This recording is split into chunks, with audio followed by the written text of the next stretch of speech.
Okay, well, welcome everybody to the final exam of the Neighborhood Bird Project. It's you've stuck with us for all this time, and now is the payoff, I guess you could say. So I've tried to make a nice mix of hard birds and easy birds, and it's all for fun, and I hope we get some laughs too. So I'm going to share the screen. There's 70 birds altogether. I'll break it up into groups of 10, and then we'll discuss each group of 10 and see how that works out. So here we go. All right. Oops. Okay, here's the first one. So mute yourselves, and away we go.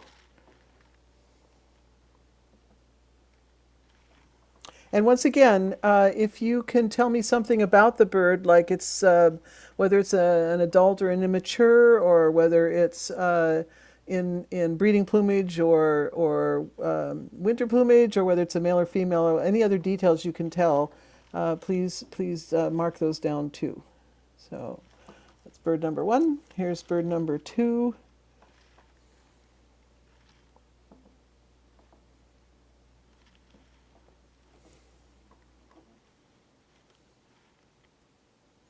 Bird number three.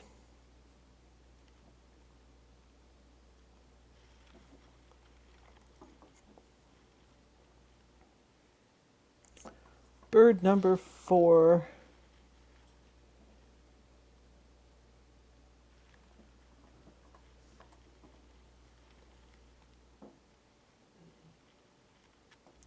Bird number five.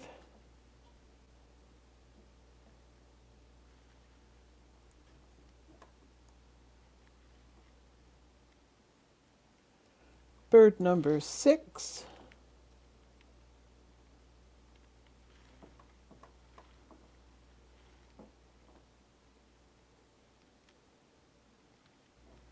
Bird number seven.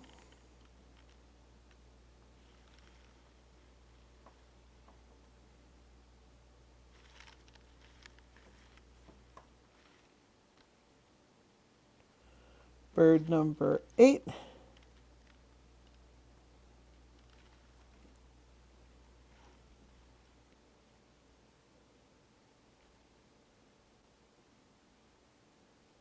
Bird number nine.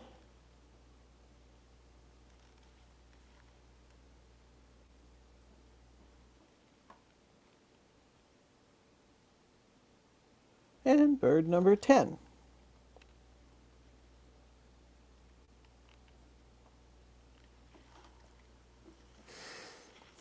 Okay, let's go back to the beginning. And what do you think that is? Spotted towhee. Okay, and can you tell me anything more about it? Well, red eyes. I can't see the spots on the tail, but I No. recognize the Yeah. wing, the Yep. side orange, and the white breast.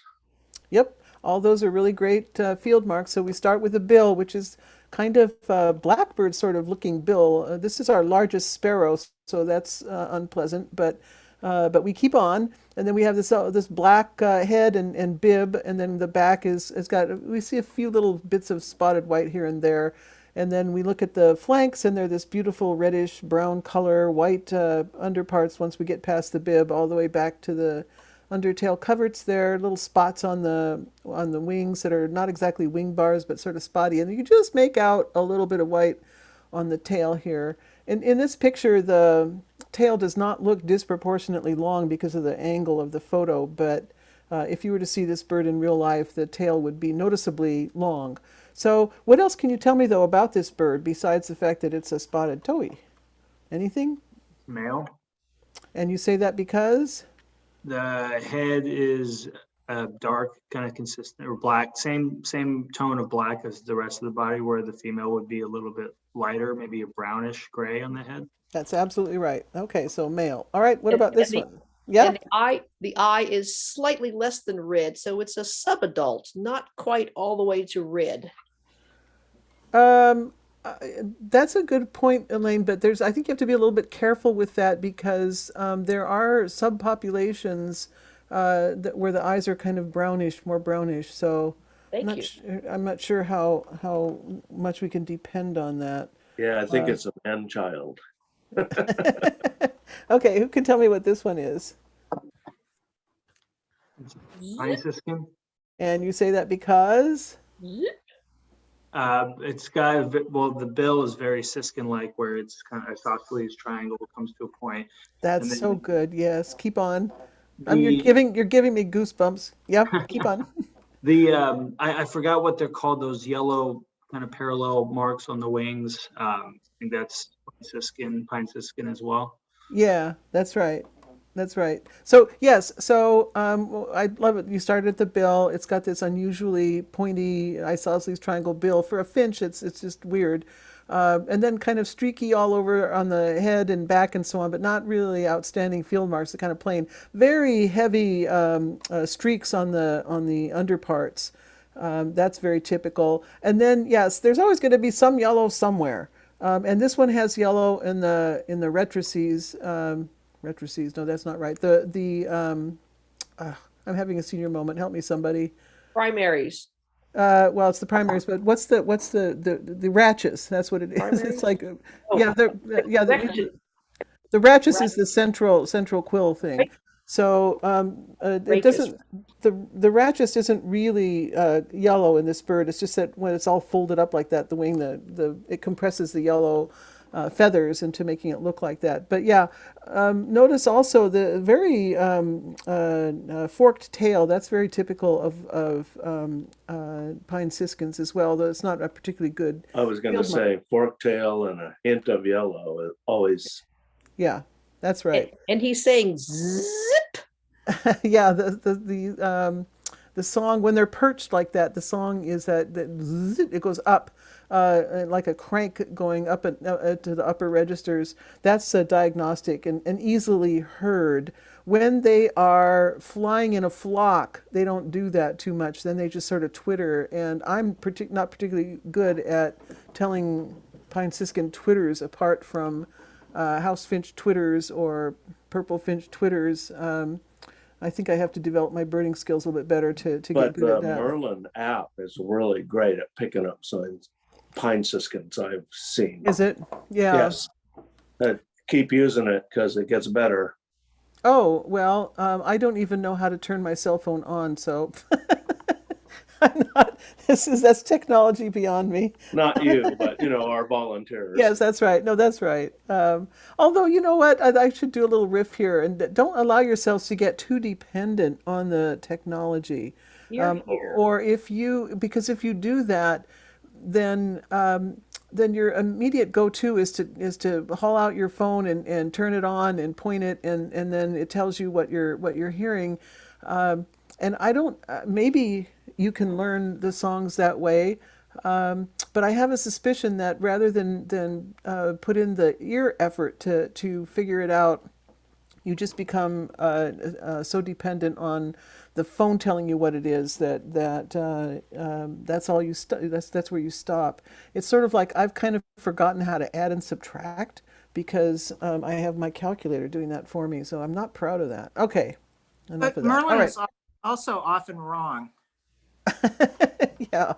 and so you have to know what habitat you're in, what kind of birds you should be seeing, those sorts of things. You can't rely on Merlin at all. Yeah. Okay. Good point. It's a suggestion. Okay. Great, cool. Just turn it on and start your tour and see what you get and debate it with your fellow birders. That's what I say. Okay. So what do you think this is? This is bird number 3. Marsh wren, And you say that because? because it's got that little tail that's upturned there. It's got the stripy back. It looks like a chipmunk. Yes.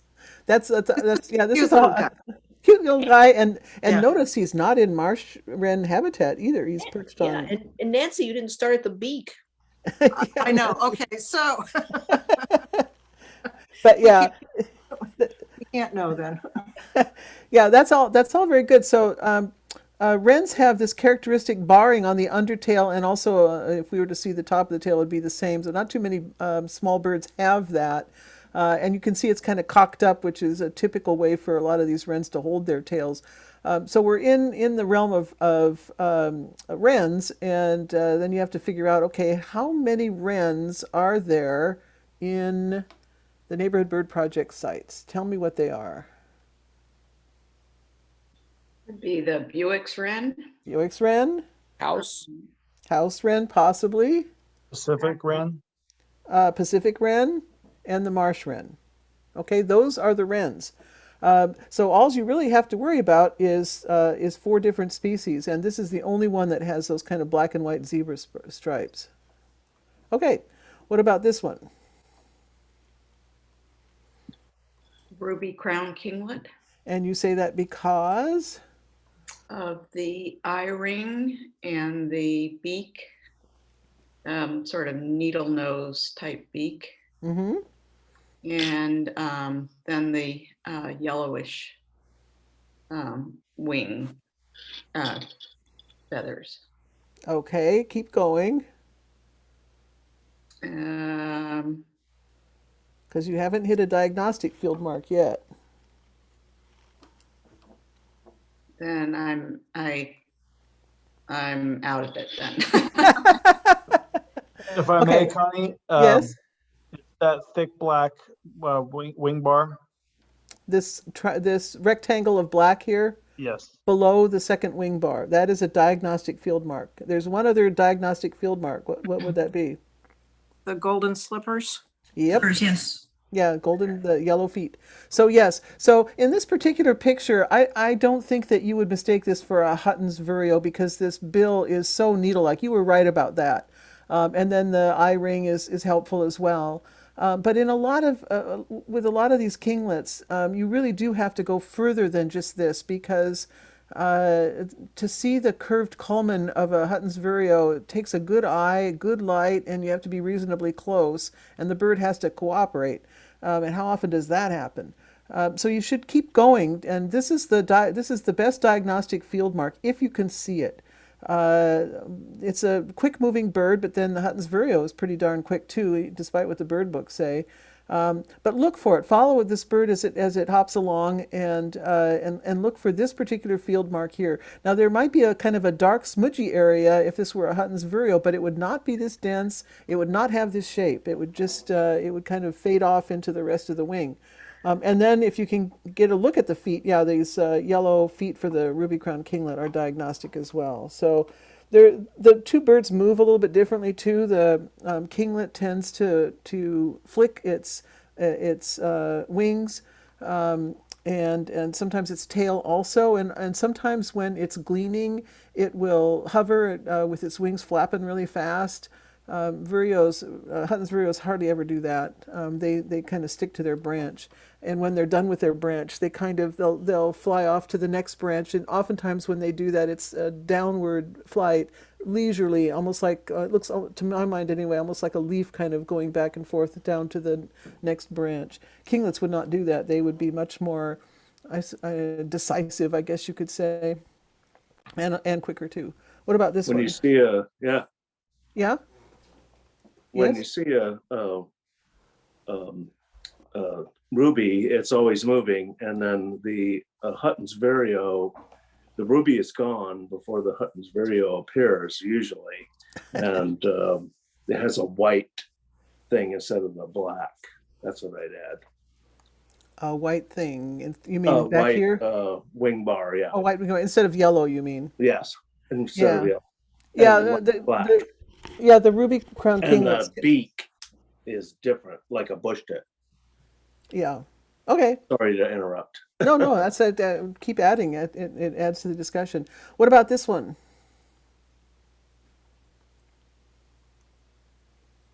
Anyone? Would this be the Hutton's vireo? It sort of looks like a Hutton's vireo, but nope, it's not. Warbling vireo? Nope. Nope. What other vireo do we even get that looks a little bit like this? So you're not going to see these too often. These would appear only in migration, but you do get them, and this is the Casson's vireo. Okay, so don't be fooled into thinking this is a kinglet or a Hutton's. We start out with the bill, and here you can see the bill is much more robust than a kinglet would be. Here's the spectacles of white eye ring, and then the white goes across the forehead here to the other side where it picks up again. A little bit of a black lure to the broken eye ring here, but then the cap is gray. And you can see that it's a distinct color difference between where the cap ends at the nape and then the back picks up in sort of a greenish olive color. But then I want you to notice this area right in here where the cap starts below stops below the eye here, and there's a distinct color difference. So the chin and breast are white, sometimes with a little bit of a wash of yellow, but it's not a spanking white. It's a kind of an ivory. But the color difference between where the gray stops and the white begins is a little bit smudgy. It's not really that distinct. So I want you to keep that in mind because of the split between Casson's vireo and blue-headed vireo. Those used to be the same species, but now they're different. The blue-headed vireo, I don't think I think there was one record or two records in Seattle. I think even at the Phil maybe. I've never seen one at the Phil. It's more of a Rocky Mountain vireo, but you should be aware of it just so you know that what you've got to deal with. But this is the diagnostic field mark between those two birds. In terms of why this isn't a Hutton's vireo, why is this not a Hutton's vireo? Too much color, too much gray here, too much yellow wash. It's yeah. Too much on the eye ring here. Huttons would have more of a scowly sort of eye ring, not the spectacles like they're wearing glasses like pince No nez. hook. No hook on the bill. Well, this does have a hook on the bill. It's just that's not a very sharp photo. So, and seeing that in the field would be difficult. All right, what do you think this is?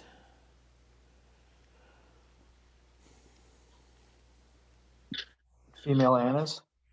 Very good. Why do you say that? Well, it's got the green gorget, I believe is what. Or it's not red, and it's got green on the head. And I think the only other hummingbird we get is the rufous, right? Right. Which doesn't have that sort of distinctive red coloring. Well, and you want to look on the armpits here too with these females or immature males. If it's rufous under the armpit, you've got a rufous hummingbird. If it's grayish or greenish under the armpit, it's an anise. So why did I pick this picture that has a kind of a little hint of brown? That's an artifact of the lighting on the photograph, I think. Next time I do this, I'll pick a different picture. But yeah, anise hummingbird. Female. What about this one? American goldfinch And you say that because? has a finch beak. and Yep. it has yellow all around the head and Yep. splotchy, the distinctive black, probably a female wing bars. And yeah, I saw a bunch of them today at Phil. Yes, I think you're exactly right. And then also keep in mind the white undertail coverts too, which don't show up very much in this picture. But yes, this is an American goldfinch, probably female. What about this one? Again, song sparrow, 40 of which I saw at the Phil today. And so what tells you this is a song sparrow? Well, the striped breast and the brown color, especially over the head, and the of course sparrow bill. Yeah. The fact that it's in habitat where it's grabbing stuff off the ground. Well, we start with the bill, you're right, and then the head is a stripiness. So lots of stripes above the eye, supercilium, eye stripe, below the eye, mustache, second mustache, just stripy, stripy, stripy all over the place. And then you get down to the breast and you see that there are stripes there too, but they're not organized that well, but there they are. And then a spot on the breast, which is not always present in all of these song sparrows. So what this spot really is, on the song sparrows, it's a kind of a merging of the different stripes. So that's why with some individuals you don't get to see this very much because the stripes don't happen to merge there. And others, it seems like it's much more obvious. But most of them have it, but not quite all of them. One thing to remember about these song sparrows in our part of the world is the brown color can be quite variable. Some of them can look kind of reddish brown almost, and then you get one of these chocolate brown birds, and that's a little bit more typical. In fact, people say that in the coniferous forests that were originally here in Puget Sound, a lot of our birds are colored darker than their eastern versions. What about this They one? seem to be more wrenny More in renny. urban setting, like with the tail up and the running around undergrowth. Yeah, they're actually quite interesting birds, even though they are so common. I've sometimes wondered if in a million years they're not going to get webbed feet, because oftentimes you'll see them in shallow water. They all have, once they start breeding, they all have rather small territories. So that enables a lot of them to inhabit a small space. Like the Phil is not very big, it's only about 70 acres, and there's lots and lots and lots of breeding song sparrows. Another interesting thing about them is the males, when they first hatch out, have to develop their song. They listen to their dads, but then they have to put together their own song. And it's fun in February to hear these young males practicing. They get better as time goes on until they finally settle into what their favorite song is. Yeah, they're terrific birds, really. But you're right. Yeah, they do oftentimes cock up their tails. And then you often do see them in leaf litter like this, where they will push back with their 2 feet. Towhees do that a lot too. A lot of sparrows and finches do that, but these two seem to do it quite a bit. What about this one?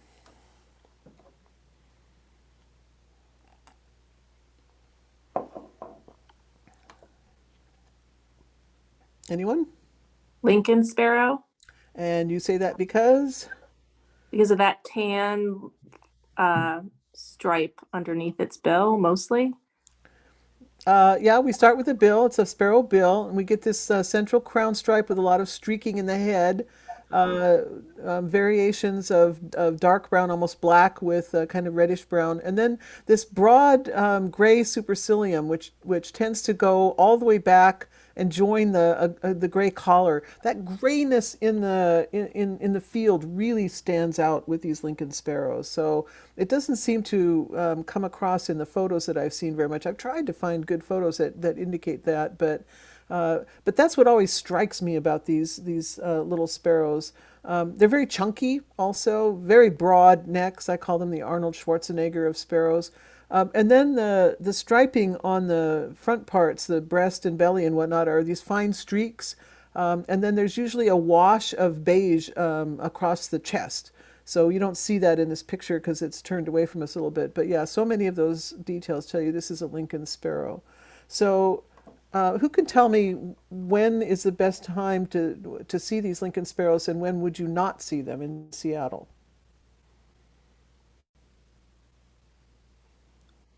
Not seeing them in the summer. Yeah, these are winter birds here in Seattle. They go north to Alaska to breed. You're absolutely right about that. What about the song sparrows? What's the most likely time to see them?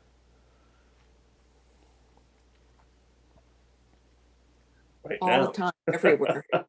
Well, Yeah, yeah. all the time. Yeah, they're year-round birds. So one of the things that will help you with your birding, especially with these censuses that you do, is to develop a feeling of rhythm to the year. That's one of the most rewarding things about birding, if you're birding in one place consistently, is that you get this real sense of not just the seasons passing, but the seasons repeating.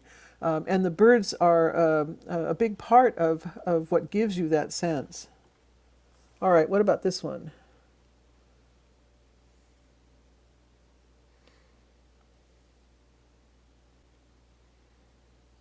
Anyone? Huttons. Huttons. Yes, and you say that because Because it has the wing bars and it's kind of bland otherwise. It has a half eye ring. yeah, it's kind of scowly eye ring, right? Yeah, and it is just not very, it's, you never get to see them because they're so kind of like hidden in the woods, you know. Well, this one came out and is giving us I a know, good this is view, so amazing. this is a good one. So yeah, if you were to see this from the side, you would see this as a vireo bill. It's got this scowly eye ring. Um, what you're most likely to mistake this bird for would be a ruby crowned kinglet. And what is the way to tell them apart? What are a couple ways? The feet and then also just how they move. The vireo is going to be more deliberative in terms of how he moves around. He's not flitting and fly catching as much. That's true. And the feet, that's a good one. The feet are black, not golden. But here's the diagnostic area that I want you to keep remembering to look at, Oh, okay? no black, no No, black. no black there, especially no black rectangle shape. You see a little bit of hint of like a sort of charcoaly gray there, which is unpleasant. But you don't get that I'm judgmental there, Connie.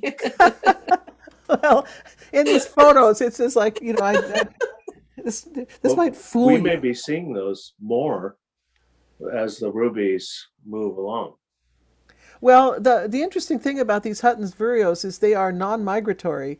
So they'll establish their territory where they are, and they have this droning song that's this horrible song, really, that they'll just sing over and over again. Oh, that's judgmental too, isn't it? But I love these guys. But in the spring, oddly enough, some of them will move around a little bit. So it's not exactly migratory. It's like they just get a notion to explore the world a little bit more, and then they go back to where they were. So the only time I've ever seen Hutton's vireos at the Phil is in the spring, and they never stick around. So it strikes you as being, well, that's kind of migratory, but it isn't. These are year-round birds. So why is this not a Cassin's vireo? Eye ring. Yeah, this one has a little bit of a hint of spectacle, but yeah. Sorry, and the dog. Yes. It's a scowly, and then the cap is greenish. It's not. It doesn't. You don't get that sense of gray, and there's no break at all in the throat. The throat is not white. It's kind of washed with yellowish. So, yeah. All right. So that is our first 10. Wasn't that fun? Here comes the next 10.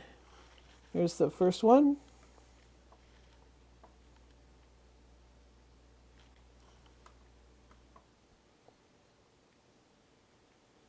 Here's the second one.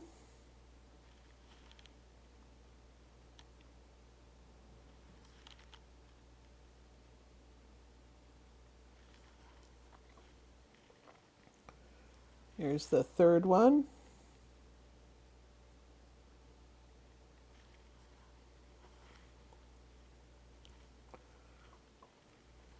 Here's the fourth one.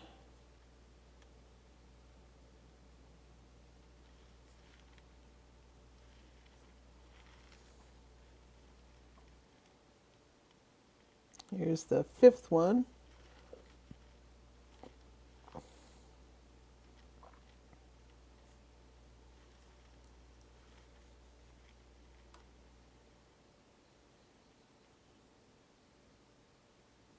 Here's the sixth one.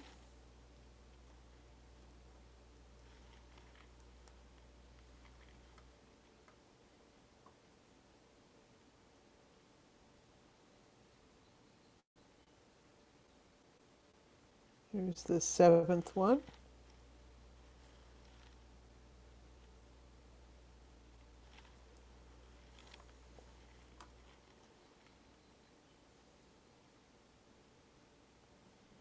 Here's the eighth one.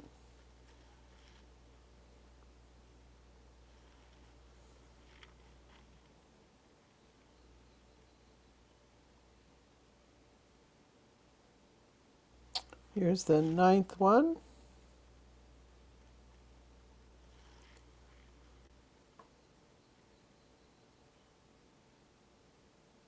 And here's the 10th one.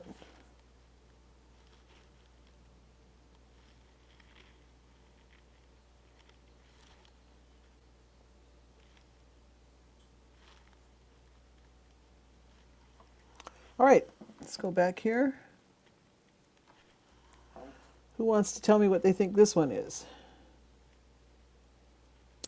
A waxwing. It is a waxwing. Which kind of waxwing? Bohemian. And you say that because? All that gorgeous rufous on the face and, Yes. and those incredibly long waxy pieces, yellow, all those marks. Yeah, it's so we're not going to get too many Bohemian waxwings on our counts, but you should understand what the difference is between the Bohemian waxwings and the cedar waxwings, so that whenever you see a waxwing, you know what to look for, and you verify that you've got a cedar, which is much more common, but you never know. So good to have these field marks in mind. So the Bohemian waxwing has this rufous on the face, which a cedar waxwing never would have. If you get a really close look, also the Bohemians do not have an outline of white by this black here of the mask, which if you look carefully at cedar waxwings, they do. The pointy things here, these little waxy things, I'm not sure that you could go on the size of that. That would be hard to see in the field. But there's so much more white on the wing bars here and here compared to cedar waxwing. So that's a good field mark also. And then if you can see it, the undertail coverts, you just barely see them here, are this chestnut in Bohemian waxwings, and it would be white in the cedar waxwings. So there's a lot of field marks that would tell you the difference. And it's just that you have to kind of be aware that we do have 2 waxwings in the state, and there's always the chance, though kind of remote, that that you would get a Bohemian waxwing. The Bohemian waxwings are bigger too, if you see them together. All right, what about this one?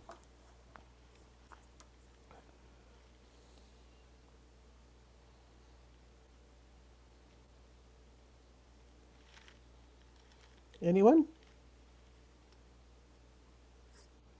Is it a purple finch female? It's a purple finch, yes. I would say it's probably more likely to be a first-year male, but hard to tell. But yes, Okay. you're right. So, and we know that because we start with a bill. The bill is quite heavy. It's a finch bill, so that puts us into finch land. And then we look at the face here, and we see that there's this supercilium of white here, and then a matching mustache kind of white here. In this particular picture, it doesn't show up very much, but I can tell you in the field, this will really stand out. It not because it's so white, and not because it's so uncluttered with other feathers. You see, actually, it's not that white, and it does have mixtures of brown feathers in there. So why does it stand out? I don't know. It just does. So when you see this particular plumage, it's actually, to my mind anyway, easier to tell this apart from a house finch than the male purple finches, which I always confuse me. So yeah, this is a purple finch, probably first-year male, but could be a female also. Just a lovely bird.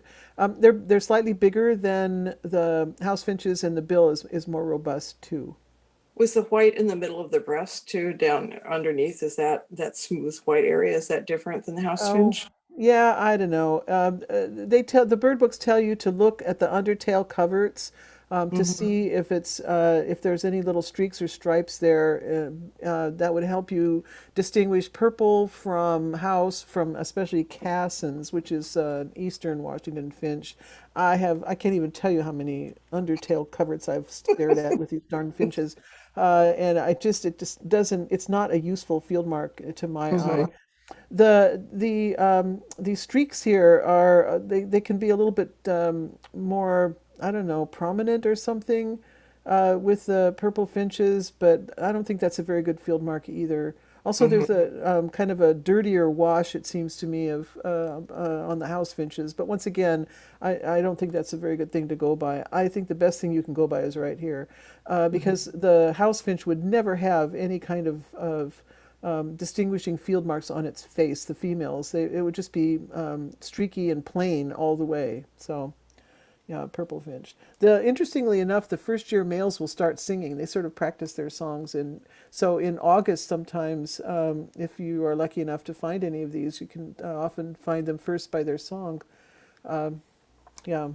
At Discovery Park, they've been every week they've been coming out with their incomplete Swainson's I type love of that. delivery of songs. It's Oh been, yeah, I just love that. Just love that. Yeah, I haven't they seen them though, uh, just heard them yeah, via Merlin yeah. on my mind. Thank you. Oh, yeah, no, that Swainson-like song is I don't get to hear that hardly ever, but when I hear it, it's just beautiful, isn't it? And yeah, it can fool you into thinking you've got a Swainson. So that's a good point. Thank you for making that. And as for not being able to find them, yeah, they like to sing from cover. So do house finches, for that matter. I don't. Many times I'll hear a house finch in a big bush, and I'll think, oh, there's one. No, there's more than one. I think there's maybe two or three, and then something startles them, and 40 of them fly out. Okay, what about this one? That a hairy woodpecker? And you say that because Well, the bill, I know that the ratio of its bill length to its head length is more 1-to-1 than the downy. that is so smart. Yes, exactly. And can you tell me anything more about this bird? Um, well, I remember there's something about the white down the back, I think with the hairy, and then I don't know with male or female, maybe female because there's a red on the cheeks for the male. No, that's you're thinking of flickers. The with these black and white woodpeckers, if there's red on them, they're male. And the so Oh, that would be that's true easy. of the yeah, that's true of the hairy and the downy. That's on the other hand, the pileated woodpecker is a black and white woodpecker too, and both male and female have red top knots. The difference is that the female's red top knot does not go all the way to her bill.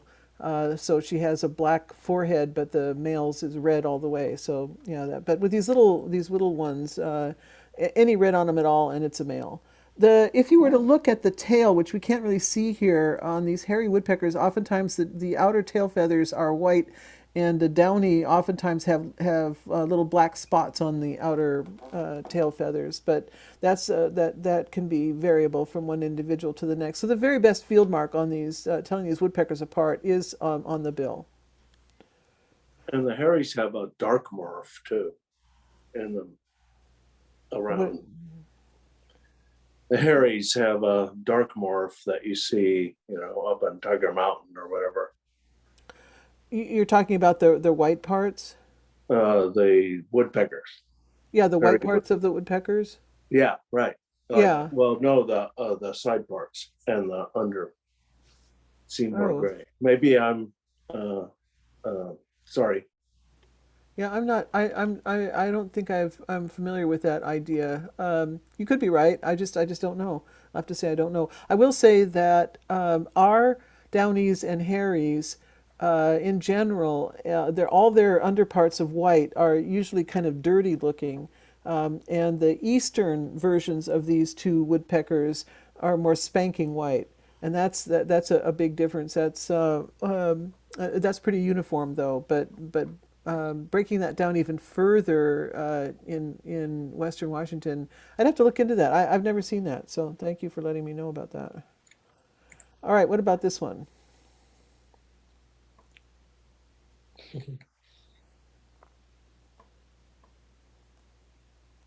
Anyone?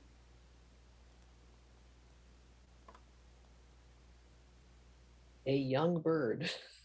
Yes, that's true. This is an immature, and it's I'll give you a hint. It's an immature sparrow, so that makes it kind of tough. Oh, so it's not a hermit thrush. Oh no, it's not a thrush at all. It's hard to tell from this angle here, but you can see this is a curved culmen. Oh yeah. Oh yeah. So, yeah. A So junco, and what makes you say it's a junco? the stripe on the tail. Yeah, the white outer tail feathers. Good. Very nice. That's cool. Yeah. Good job. So yes, that is these white outer tail feathers, which are actually quite broad when the bird opens its tail up, are present in all plumages. Otherwise, these young juncos in August, they can really fool you. Boy, you can look at them and not figure out what the heck they are. Just remember, if you see something like this, it could be something like you might think cowbird or house finch, or there's so many stripy ones. And then when you start to really get confused, a little light bulb should go off and say, oh, hey, look at the tail there, and this white outer tail feather will tell you junco. What about this one? Cowbird. Cowbird. Yeah, that's great. What makes you say that? Weird beak.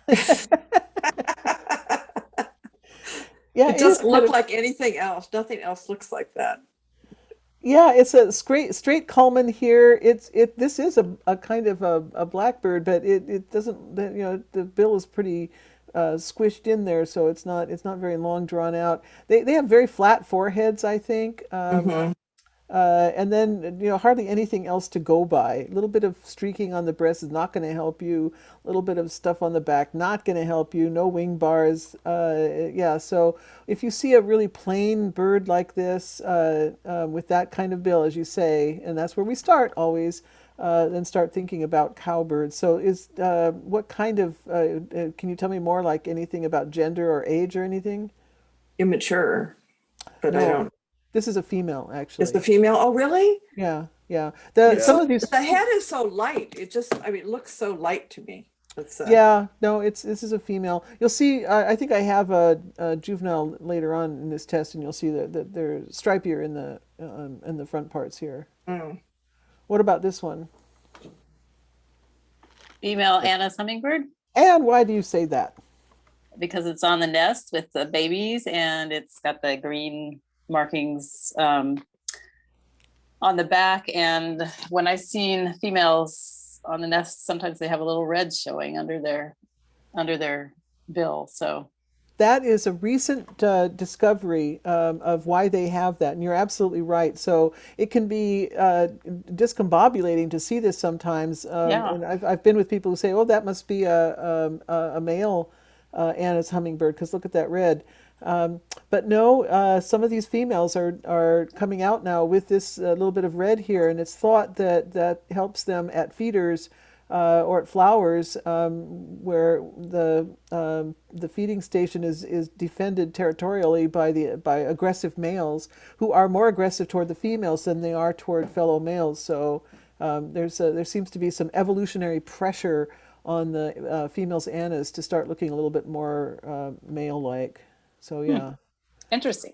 Yeah, that was a report I think that just came out last year. What about this one? Hanging on my chimney flue. A northern flicker. This is a northern flicker, and can you tell me if it's a male or a female? I think it's a male because of the red display, and I just saw two play, and Yesler Swamp, and one had red and one didn't. Yeah, on the face here, just think about this as a whisker.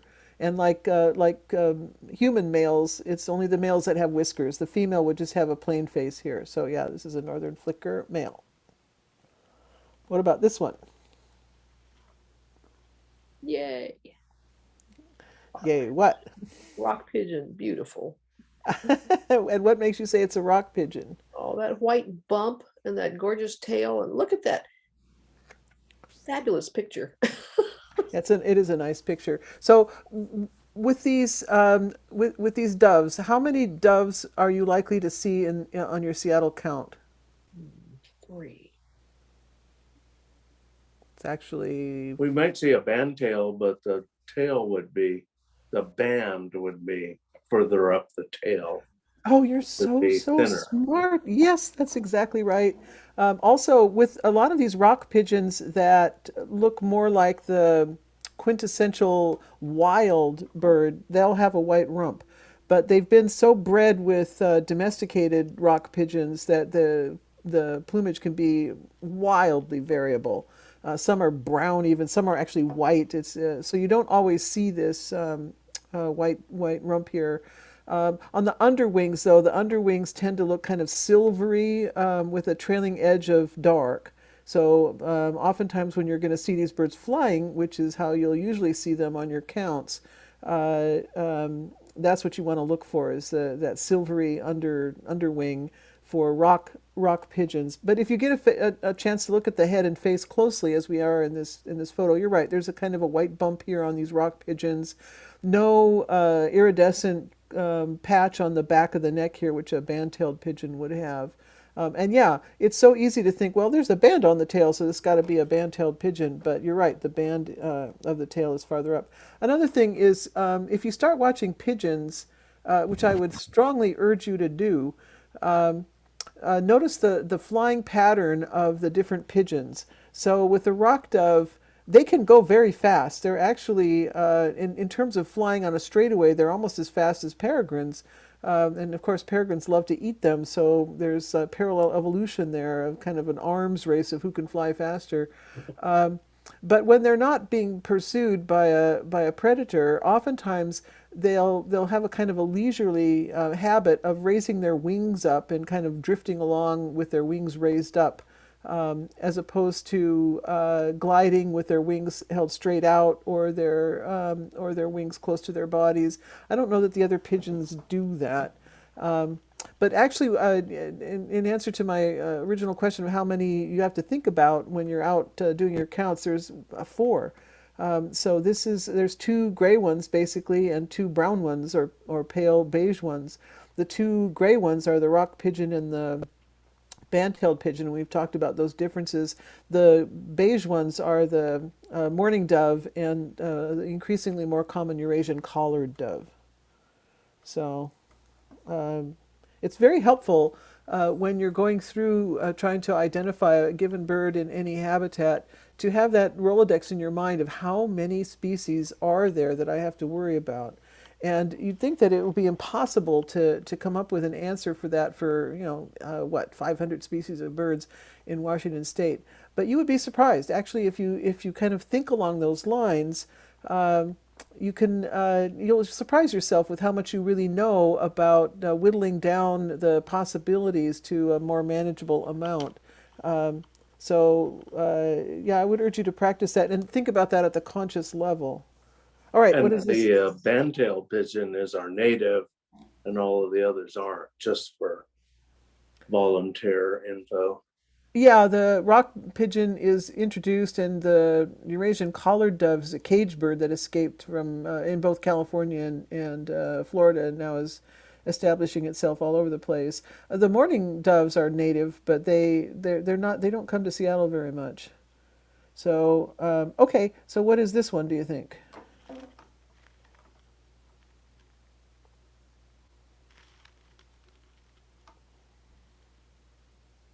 Orange-crowned warbler, And why do you say that? beak. It's not really a yellow bird, but it's a yellowish bird, and it's tiny. And but it's got eye ring. Yep, all of those are great field marks, and you're exactly right. What I want you to really pay attention to, though, is all these orange crowns have this line, this eye line, this black eye line that goes from the front of the lower to the back of the eye. It's usually pretty narrow, as you see here. Oftentimes, it's accompanied by a sort of a faint supercilium that is also horizontal when the bird is sitting like this. So it gives you this impression that the bird's head is kind of stretched out. It's not really a round looking face. It's a horizontally stretched out looking face. That is diagnostic and will help you distinguish orange-crowned warblers from yellow warblers. Not in the spring. In the spring you shouldn't, there's not much overlap in coloration, but in the fall there really is. So you got to kind of Lack of develop your eyes stripes. now. Lack of, no wing bars, also very plain. So yeah. I was blessed with very many orange-crowned warbler visitations this past month, Mm. so that helped me. Yep, that's good. Okay. And what about this one? Common yellowthroat. And why do you say that? The yellow throat, and I was thinking female. No? Yeah, actually, I don't know if it's a female or a first-year bird. My guess would be that it's probably a first-year bird, but it could be a female too. But you're right. Yeah, so we start with a bill. It's a warbler bill. It's kind of a tweezer-like bill. Very plain everywhere. Very plain face. A little suggestion here of something going on, but that's just the individual. Really, there's not much going on in the face at all. Nothing going on in the back. No wing bars, no stripes, no nothing, except here's this yellow throat that's pretty bright, and then it kind of fades off and we get a color break on the belly, and then we pick up again with a yellow wash on the undertail. So when you see a bird as plain as this, but it's got this yellow throat and a yellow undertail coverts and a color break here, that's all you're going to get, folks. And then when you have to start thinking about common yellow throat. So yes, that's very good. All right, so that finishes that 10, and if you're still game to stick with me, let's go on to the next. Let's start out with this one.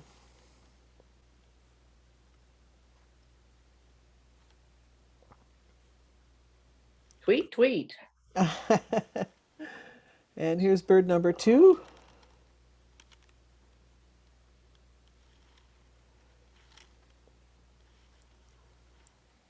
And here's bird number 3.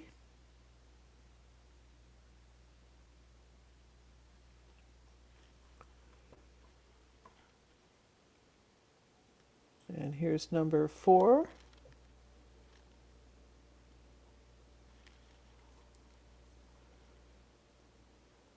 And here's number 5.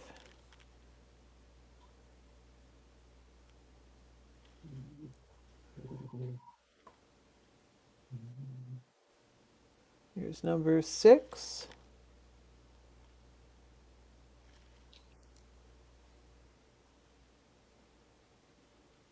Here's number 7. Oh. Oh.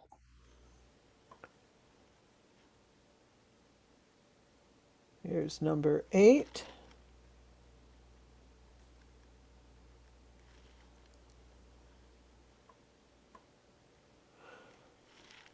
Savannah sparrow. You gotta Oopsie. be yourself. Here's number 9.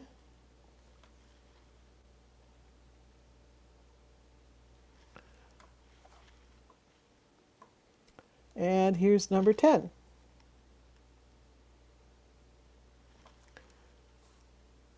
Okay, so let's go back to number 1. Who wants to tell me what that is? The Nashville warbler. Good guess, but no. McGillivray. McGillivray. The one that's hard to spell. And what No, make- common yellow. Well, yeah, this is a McGillivray's warbler. So we're going to start with the warbler bill, and then we're going to look at the head. And what have we got? First, we've got a broken eye ring with the little parentheses on the top and a little parentheses on the bottom. That is diagnostic for McGillivray's warbler. And then you see that it's got a hood. The hood is pale, so that tells you that this is a female. But it starts at the forehead and it goes all the way back. There's a color break after the nape where we get into the back here, so that's where the hood ends. But look at where the hood comes down. It comes down all the way to the front. So it's a real hood. It's not a partial hood. And then the rest of it is pretty yellow. So yellow all the way down to the undertail cover. It's very plain wings, no wing bars, etc. So this is telling you this is a McGillivray's. So what else could it be? And your other guesses were good. Is it a common yellow throat? Well, we're looking at a very plain bird, no wing bars, not much going on, except right here. And there you see this kind of spang white parentheses above and below. No yellow throat would have that. Plus, although in this female it looks like there's a faint kind of yellow wash to the chin, what are you going to do with this part down here, which is definitely gray and a distinct color difference between the end of the hood and the yellow? So that's, you have to throw out the idea of common yellow throat.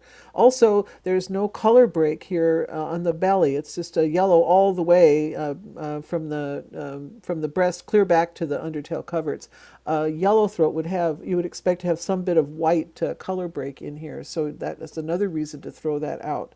As for Nashville, you look at the eye ring and it's broken. So the Nashville would have a complete and total circle of white around the eye. So that's gonna hurt you with the idea of Nashville. It makes you start to wonder, But then the diagnostic difference is with a Nashville, the hood is partial. It ends here, and then this is actually yellow and pretty darn yellow too, all the way down through the rest of the bird. So you don't get any of this idea of a hood with a bib on it with Nashville. So all of that tells you McGillivray's warbler.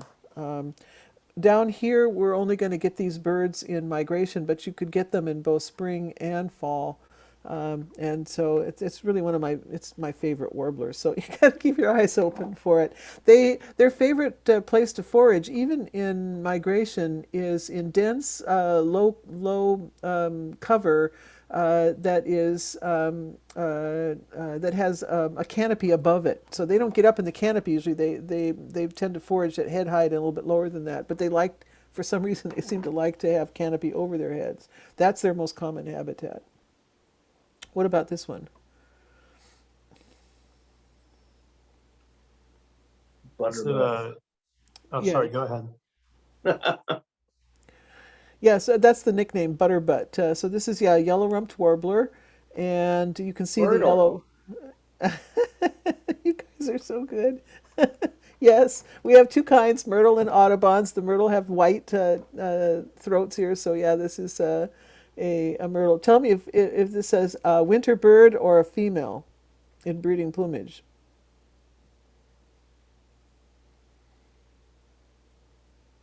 Anyone? Guessing Yes? because it's so bright that it's breeding plumage. Yes, I would agree with that. Okay, yellow-rumped warbler. All right, what about this one? Ha ha.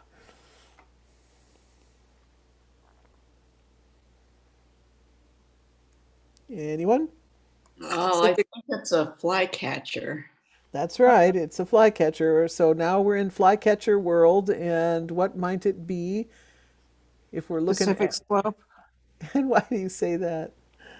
The teardrop eye-ring. Oh, you I are agree. so good, so good. You guys are amazing. And it's also the lower mandible is the lighter colored. Nice High catch. colored. all the way to the end. Yep. Such a big picture. Yep, you know your flycatchers. I'm very Yeah. impressed. Yeah, you gave me goosebumps again. That's great. Pacific slope flycatcher. Yeah. So this one, the light is kind of poor, and you can see that it's the foliage is contributing here to kind of a greenish look. But this is the yellowest of the flycatchers as well. So we'll get these in spring and also fall. But yeah, that teardrop eye ring is a very good field mark. So yes. Pacific slope flycatcher. What about this one?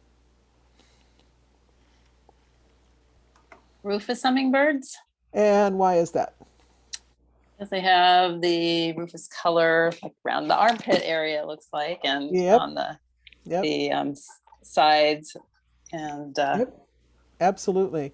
Why do you think the baby is so much bigger than the mom?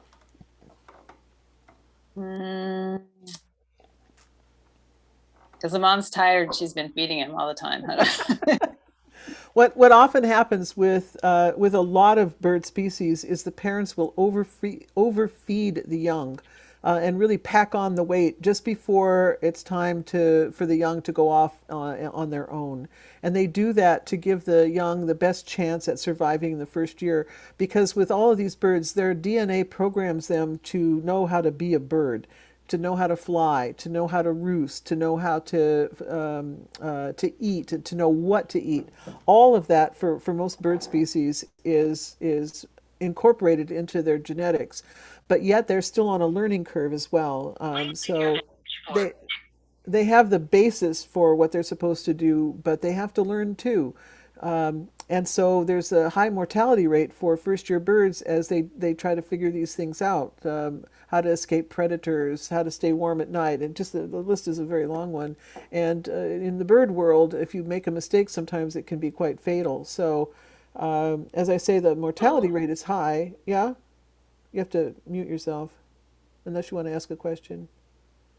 And that's why you often see at this stage, just before they're ready to leave the nest for good, the babies will look bigger than the parents. What about this one? This is not an easy bird.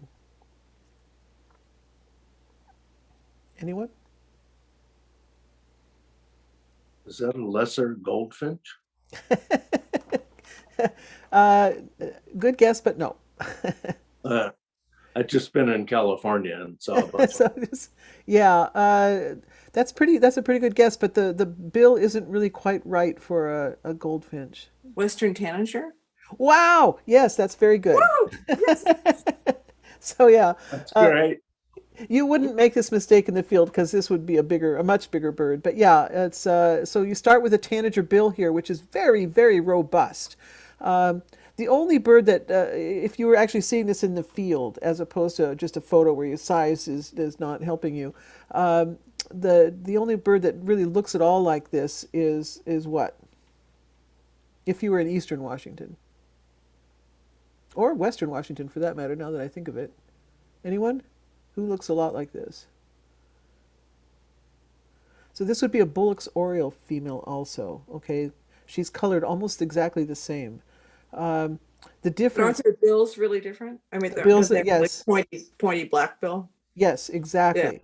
So that's why I think it's so useful as you run through your ID is to start with the bill. That is so so important to identifying all these species because this is the working tool of the bird.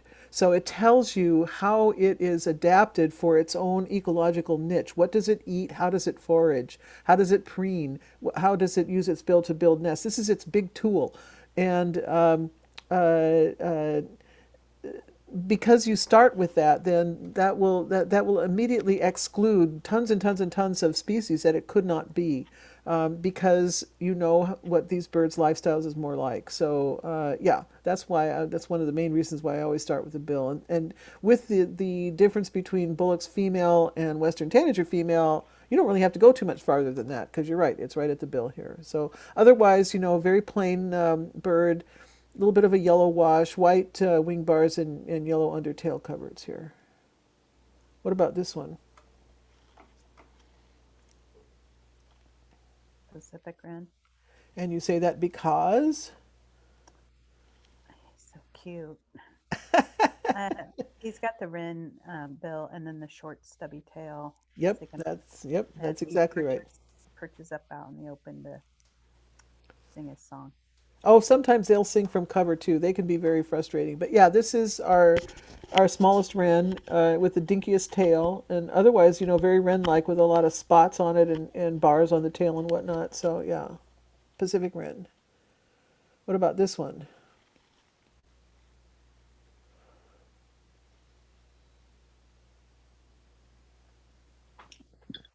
Brown creeper, And you say that because? the bill. So you can see that little tiny curved bill. Little kind of decurved bill. That's right. Yeah. And then lots of kind of herringbone spots of brown and beige on the back. I bet you didn't know they had these beautiful wing bars, though, did you? That's really No, pretty. whoever sees them fly. I mean, Yeah, and you can't see the white under part, which is what I usually go by. exactly. Yeah, no, this is kind of a deceptive photo. What is it? What is this bird doing? Does he have something in his beak? Yeah, Oh. what is it? A yogurt covered raisin. No, it's a fecal sac. Yes, Ew, ew, gross. well, it's changing the diapers. I mean, it's not gross. It's actually quite neat. So this is a cavity nesting bird, and with all these cavity nesters, when the young poop out, they poop out these little diapers that are all wrapped up, and the parents very carefully pick them up and carry them elsewhere and drop them somewhere. So that's a way of keeping the nest clean. What about this one?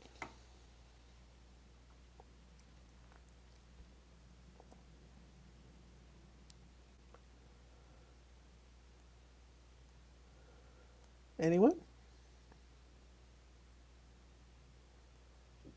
Carl told us a while ago. What did he I tell us? thought it was a Savannah sparrow, Ah, but that one looks doesn't have the profile that I saw today. no, this is not a Savannah sparrow, but that's a pretty good guess, but no. You're in sparrow world, though, that's true. So the golden crown Golden sparrow. crown, golden crown. That's right. This is an immature golden crown sparrow. So we start with the fact that it's got a very, well, it's a sparrow bill, but then we see that it's got gold up here, but but as you point out, the Savannah sparrow can have yellow lores here, so that could confuse you as it did at first. So we look at the rest of the bird and we notice that the front part of the bird, you can't see it as well in this photo as you would if you were in the field, but it's plain. It's a plain-breasted sparrow, so it cannot be a Savannah sparrow, because what does the Savannah sparrow underparts look like there in the chest? Tell me, someone. Very plain, right? A Savannah sparrow? On the breast. Streaky. It's, yeah, on the breast. Think about that. Okay, I haven't seen enough of their flight, I guess. The breast of a Savannah sparrow has got thin Streaky. stripes. It's streaky, and it often has a central spot also. So it's useful when you're looking at these sparrows to divide them into two broad categories: the plain-breasted ones and the stripe-breasted ones. And if you do that, as soon as you get past the bill here and a little bit past the face and look at the breast, what are the plain-breasted sparrows that we get? Well, golden crown is one. What's another one? I think white crown. White crown is plain-breasted. Yes. What else?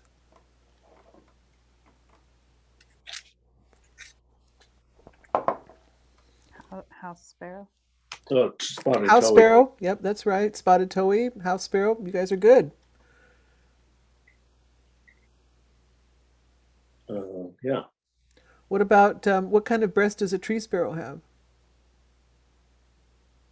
Oh, don't see them a lot around here. No, we don't. We do get them though, so it's useful to know. But I didn't make it part of the class. They're plain breasted also, but they have a single black dot. So what kind of Sparrows also have a dot, that you can see, and house sparrows in your Yeah, neighborhood. the They all so have that sparrow dot. yeah, and I think of the song sparrow as a stripy with a central dot if the stripes converge. What kind of breast does a fox sparrow have? Chevrons. Chevrons. Chevrons. There's stripes. It's arranged in stripy. It looks stripy, but they're chevron shaped. That's right. And as we just discussed, Savannah sparrows also. So yeah, it kind of helps to make these categories, and then you have a lot less to deal with. So with these golden crowned sparrows, the immatures or the winter ones, they'll have some gold somewhere. Oftentimes not on the crown though. It might just be in the front part of the face, or sometimes a little bit under the eye here. It's a little bit on the random side, but there always be some. Sometimes not very much, but it's the best clue you have to identifying a plain-breasted, immature winter sparrow to distinguish it from the other plain ones, which mainly would be the white-crowned. Okay, what Don't about you this? use size too, though? I mean, they're so much chunkier. It is a big Okay. sparrow, relatively speaking. Yeah, but In their back is so sporty looking. yeah, I'd say that's a little bit difficult to distinguish it from a white crown, though, and some of the other sparrows. But yeah, you're right. It is a little bit bigger. Okay, what about this one?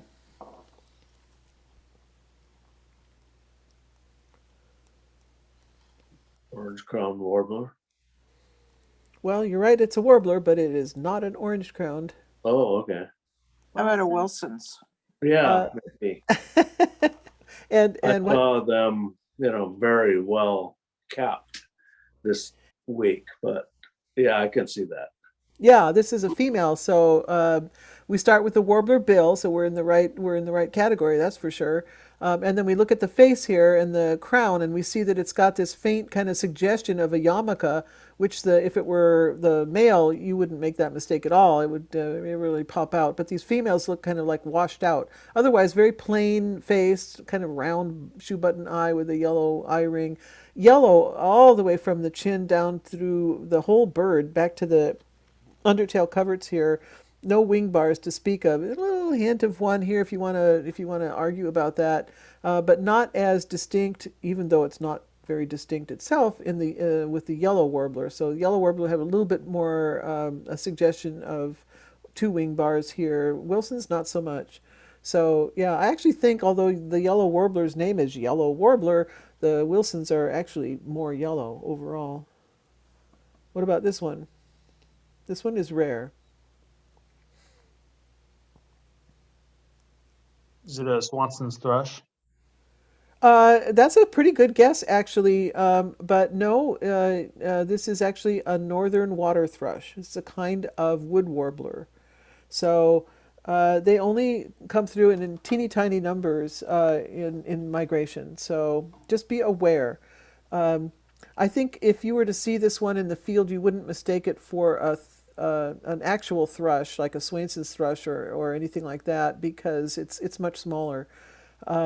It would be easy if you didn't catch sight of all of these stripes in the front here to think of it as a Buick's wren because of this big supercilium here. But no, this is a wood warbler. It's a pretty good sized one. I think, let me think about this for a second. I think it belongs to a genus that is the biggest of the warblers. So it gets to be about 6 inches. All the warblers are pretty small. So how big is the Swainson's thrush? Give me an estimate. Maybe robin size. Robin A little size. smaller. Oh, no, less than that. A little bit smaller than a robin, but in that same kind of camp. So Yeah, give me, toey, maybe. give me a guess about the body length in inches. 4. No, bigger than Seven. 7? Yeah. Well, So if you have your bird book, let's see how well we guessed. Because I would say it's probably about 7. They blow through. Okay, so now let's. Are you still with me? Do we have the energy to do another 10? Sure, we do. Let's go. Here we go. Here's number 1 for the next set of 10. You have to mute yourselves. Here's bird number 2.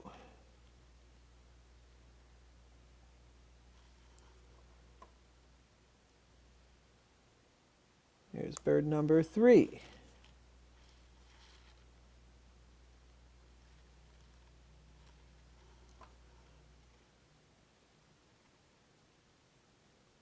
Here's bird number 4.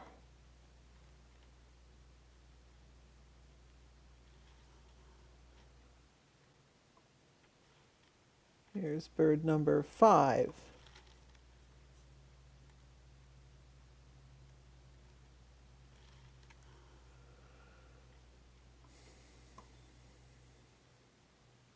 Bird number 6.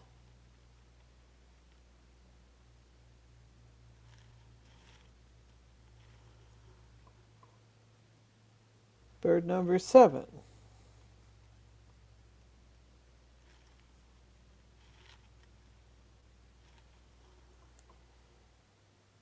Bird number 8.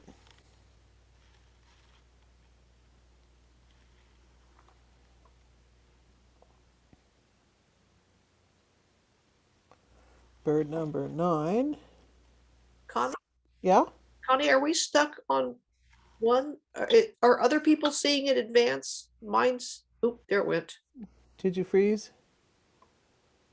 Here's, oh, why are we doing that? Here's bird number 10. What the heck is that?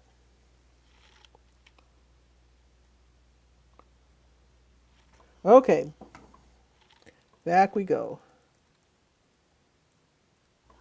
Okay, who wants to tell me what they think this one is?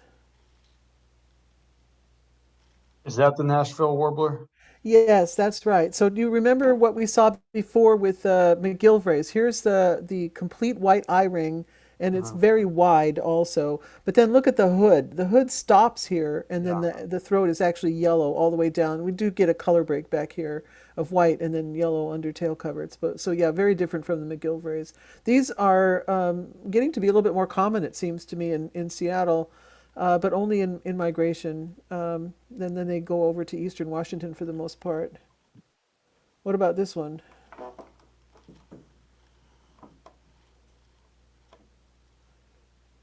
Anyone? Little yellow rump warbler. No. I like the way you think. That's right. It occurs to you that it could be, but no, then you start looking at it and it's not. What is it?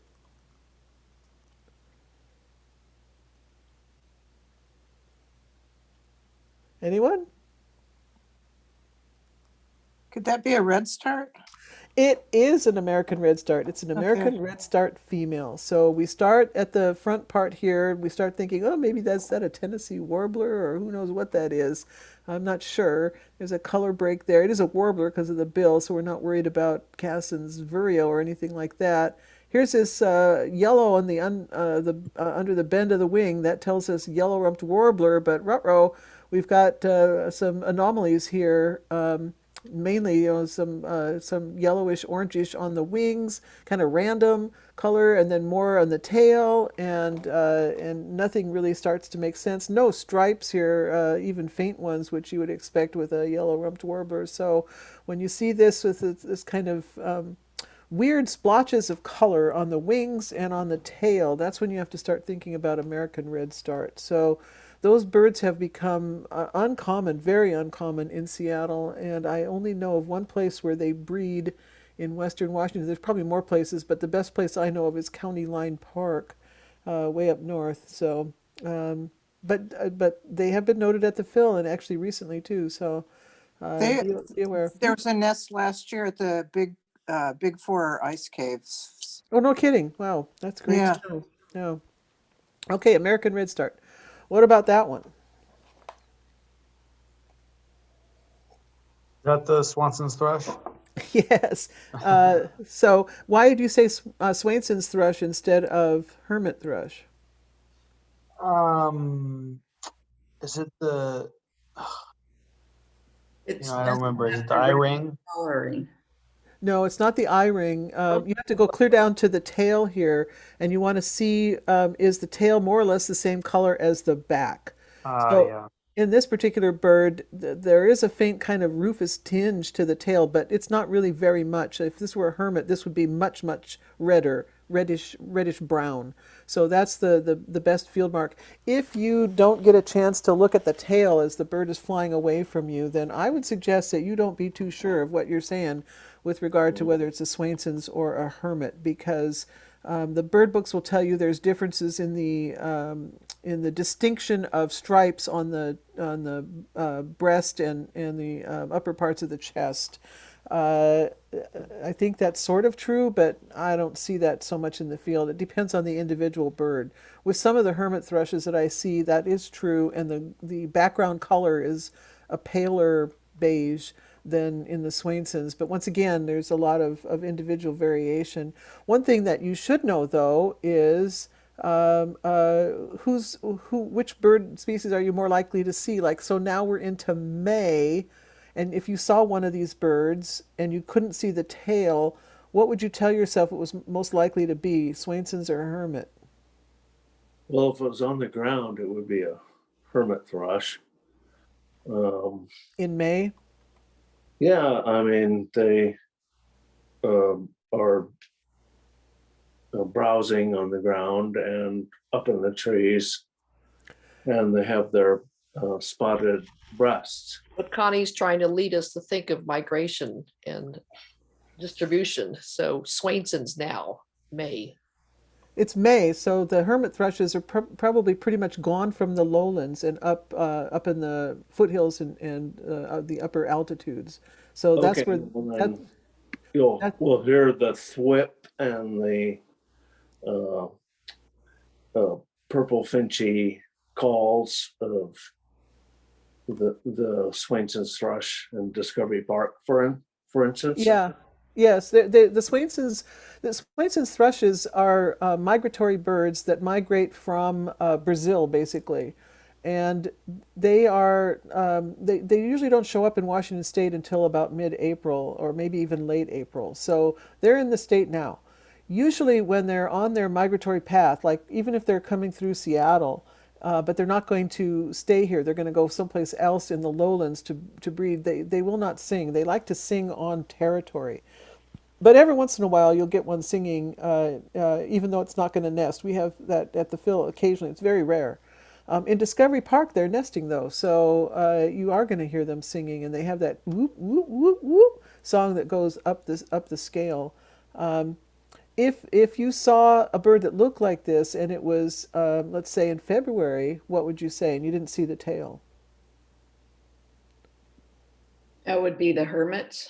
Yes, those birds come to us in the wintertime, and the Swainsons all leave. I don't know of any overwintering Swainsons. So, another thing in your kind of Rolodex of to help you with these bird IDs is to develop some sense of the passing of the seasons, to know which birds you're likely to see in your bird counts that are year round. You're always going to see them.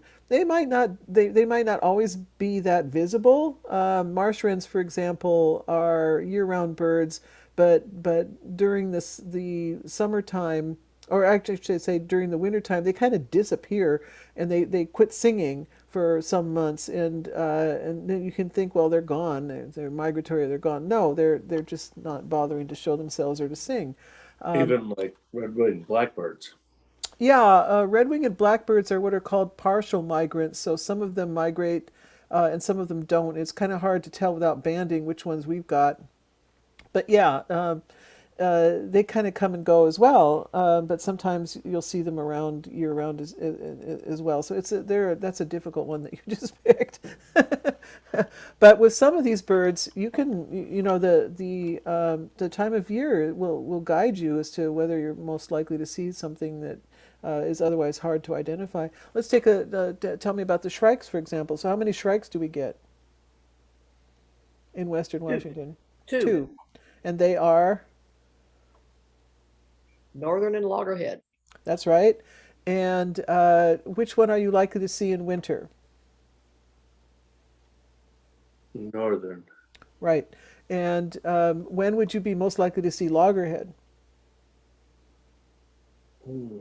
I've never seen them, probably in the mountains. And They're actually they're an eastern Washington bird. They like the dry kind of deserty areas. So if we're going to see one in Western Washington, first of all, it would be unusual, and secondly, it would be in migration. So there's a faint chance that if you saw something that looked like a shrike in let's say July, that maybe there's a weird loggerhead, but it wouldn't be a northern. So it's those kinds of things can help you. I don't call them diagnostic exactly. But with the Swainson's thrush, it almost is, because we have such good records, and the records just do not show these birds showing up in February or March. All right, what about this one?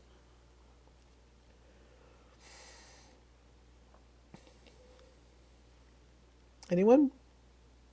Space Phoebe. And you say that because? I see apricot coming up from the undertail. Yeah. Otherwise, very plain. It's almost like a robin, like in from the back. It's kind of a female robin, so it's sort of a grayish, brownish head, no particular things going on in the wings. The back is quite plain. The tail is dark, almost black, which is often what you see in a robin also. But yeah, and then you start looking at the undertail coverage, and you think, well, that's robin color too. But what color does a robin have right here on the undertail coverts? White. That's right. And starting with the bill, you notice these bristles here, which is real common with phoebes and flycatchers. It's thought that helps them sense the insects that are flying, creating air waves, I guess, or pressure waves. And this is a bird that flies out from its little perch to catch a flying insect and then takes it back again. So we don't get these during the year. They're not year-round birds. They don't breed here. They breed in eastern Washington, but we do get them in spring migration and fall. This is a tough one. What do you think this one is?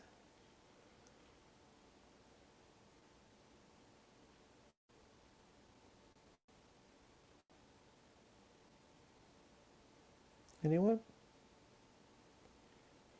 Flycatcher. That's yeah. That's very good. So we're in the flycatcher world. You're exactly right. Yeah, And that's now it. yeah, that's it. Willow or willow. Willow, you're so right. Yes. Why do you say willow?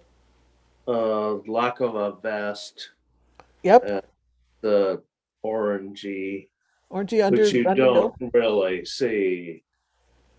It's hard to see, and the hint True. of yellow on the wing bar, and the existence of the wing bar.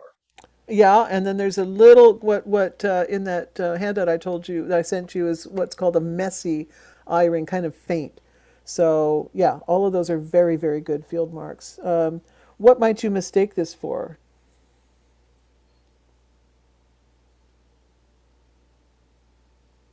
Oh, olive. Excited. Well, without a vest, Olive, but dusky Yep. or Or Hammonds. That's right. And Hammonds. I yeah, don't know yeah, exactly. I've never yeah, really seen Hammonds in person, so I don't know. yeah. No, you're exactly right. And the difference there is right in the is in the eye ring. To a certain extent, the underbill too, but the eye ring is much more present in the Hammonds and the Dusky. So yeah, willow flycatcher. You guys are good. Wow. All right. What about this guy?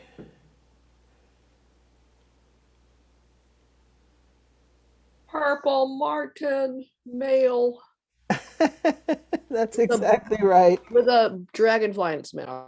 Yeah, it looks that way, doesn't it? Yep, you're exactly right. So, yep, dark underneath all the way, and very much a swallow bill here. It looks tiny in the front, but the actual bill gape goes all the way back, almost behind the eye there. So, big mouth to catch insects on the fly. Pointy wings. What about this one? European starling. And why do you say that? Starling wings. It's got that sort of iridescent coloring on the breast. Yeah. Don't see the spots as much, and then the bill is very iconic starling, yellow, and Yeah. So, is this bird in breeding plumage or non-breeding plumage? I'd say non-breeding. No, breeding. Oh, is In it? Yeah, the bill turns yellow in breeding plumage, and the iridescence comes out in breeding plumage. So, yeah, this is a breeding plumaged bird. But yeah, that's very good. Yeah, the flying. So I'm showing you some flying birds now, and I want you to pay attention to the shape of the wing. So this is a very triangular wing. It's and very straight across the leading edge. This wing is more almost like a falcon wing, kind of wide at the base and then tapering, with a kind of almost curved edge here. So that's a different shape. What about this one? The Stellar's jay. And why do you say that? It's blue on the underside. Yeah. Black head. Yep, that's right. And I want you to pay attention here because when you see these flying, this is very characteristic. They have these almost circular wings that they hold up, very rounded on the edges here like this. What is their flapping pattern when they're flying in a straight line like this? They kind of pump their wings. Do they flap continuously or do they stop? Pump and then they glide and pump. Yeah. And Okay, and when they glide, do they glide with their wings outstretched or with their wings close to their bodies? I think close to their bodies, right? No, it's spread No, out they're like out. this. Yeah. So, yeah, it's those kinds of things you should, it pays to pay attention to those as you are out just watching birds in general, whether you're on account or not, to ask yourself these questions like, what is the wing shape? And what is the flapping pattern? Is it are they going in a straight line or is it more of a sine curve? All of these things will not just help you ID the birds, but give you a sense of their lifestyle because just like with the bill shape, these wings are tools that the birds have, and the wing shape will tell you a lot about what kind of lifestyle these birds have. So with these Stellar's jays, they're kind of slow flyers. They kind of take their time. I wonder if they were being pursued by a peregrine, if they would speed up. My guess is, yeah, they'd be hustling as fast as they could go. But is this a speedy bird in comparison to a peregrine? No. No. So a bird like this is probably going to look around and see if it can spot any kind of predator before it decides to take off on its slow flight. That's so good. Yes. They could definitely dive. Smart. Yes, a wing shape like this is usually an indication of a very maneuverable bird. So jays have this kind of wing shape. Robins also have this kind of wing shape, but they're also quite maneuverable. So they might be able to outmaneuver a peregrine if they can spot it fast enough and dodge it quickly enough. But they're pretty. I think they'd be pretty slow. So I think they have to be careful on their takeoff. Larry and I want to know if this Stellar's jay has a peanut or an acorn in its crop. Oh, yeah, right. Thanks. Thanks a lot, Larry. I'm not very good at identifying my plants. What about this one? Yay for the robin. American robin. Yep, that's right.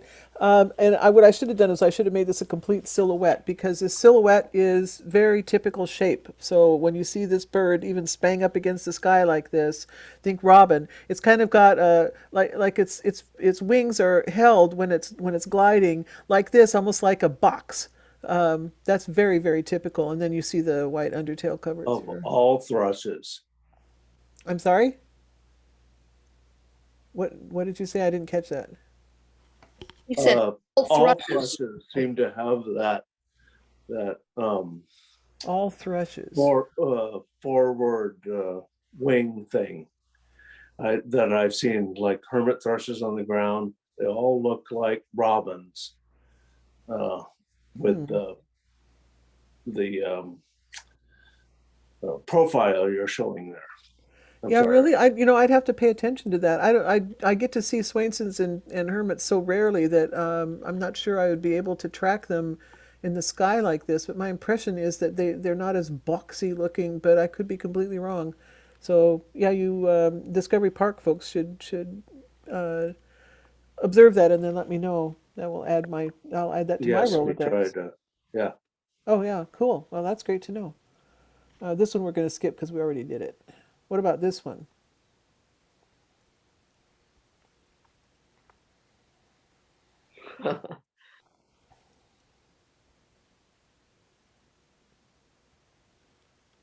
Anyone? Female house finch. That's a pretty good guess, but no.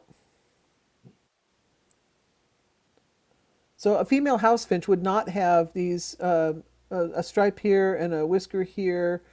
It would have a very plain face. It would be streaky all over. So we know this is not a house finch. We're kind of in the finch sort of family. What about a grosbeak? How about a grosbeak?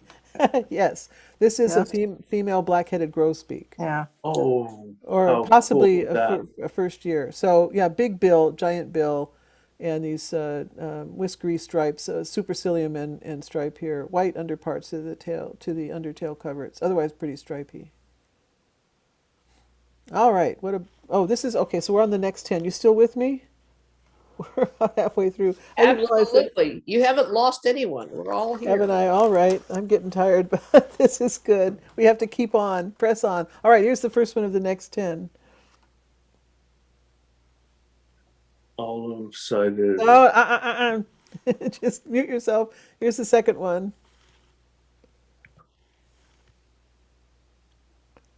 Oops. Here's the third one.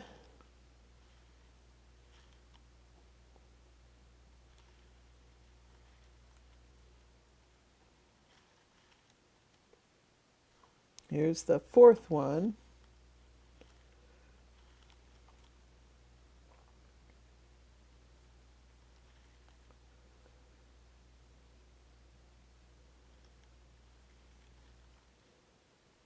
Here's the fifth one.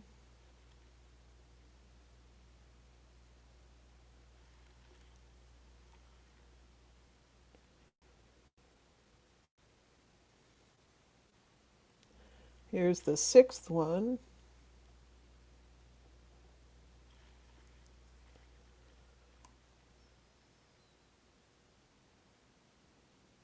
Here's the seventh one.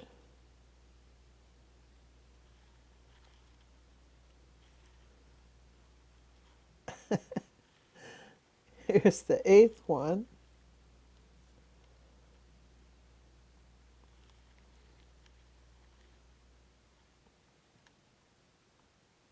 Here's the ninth one.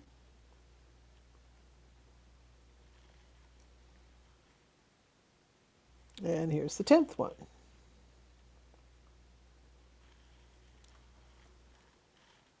Okay, let's go back here. And what have we got? Go, Carl. I say olive-sided flycatcher. And what makes you say that? Well, the vest is there, Yep. and I would see the bicolored beak and the crest, and be sure to listen for the quick two beers.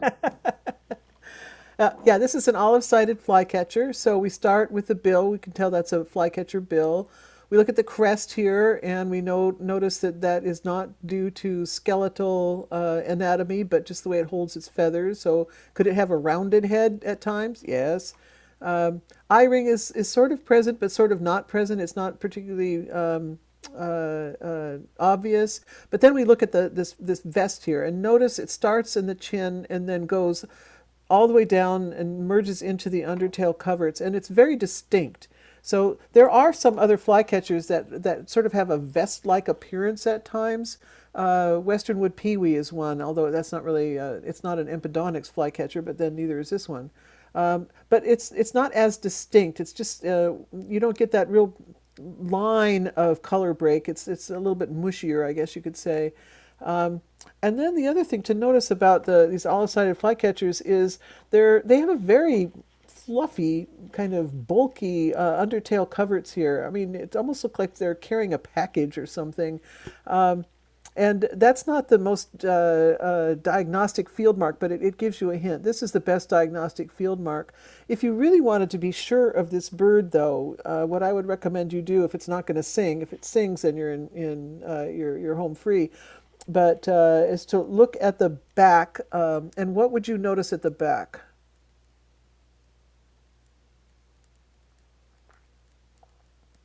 Well, less bulk in the tail and the There's definitely a field mark in that shows when you're looking at the back part of the bird. What is that field mark? oh, I'm sorry.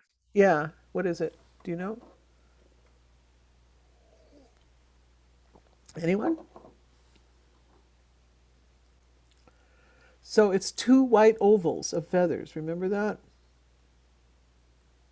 That is diagnostic. If you see that in a flycatcher, that's an olive-sided for sure. Okay.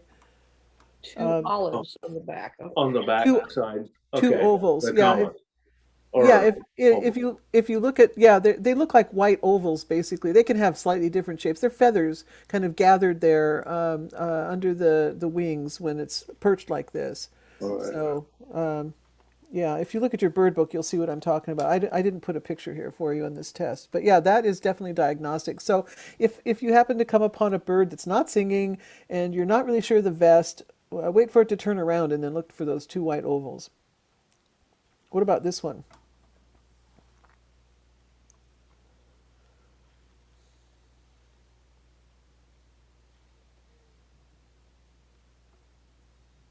Anyone? Golden crown sparrow. Oh, you guys are good. Okay, why do you say that? Well, obvious crown, Yep, beak, yep. and the two white the Wing bars wing bars and the and the breast. nondescript. There's probably, if it turned around, there would be a spot on the breast, but not much else going on. Not a spot. Made so many of these in the last few weeks that Yeah, not a spot. Some of them have like very faint suggestions of right. something like streakiness, but basically we would have to define them as plain or clear-breasted sparrows. So They totally Yeah. sell me on the beak and the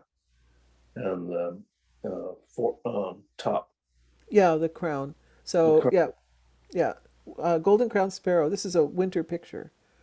What about this one?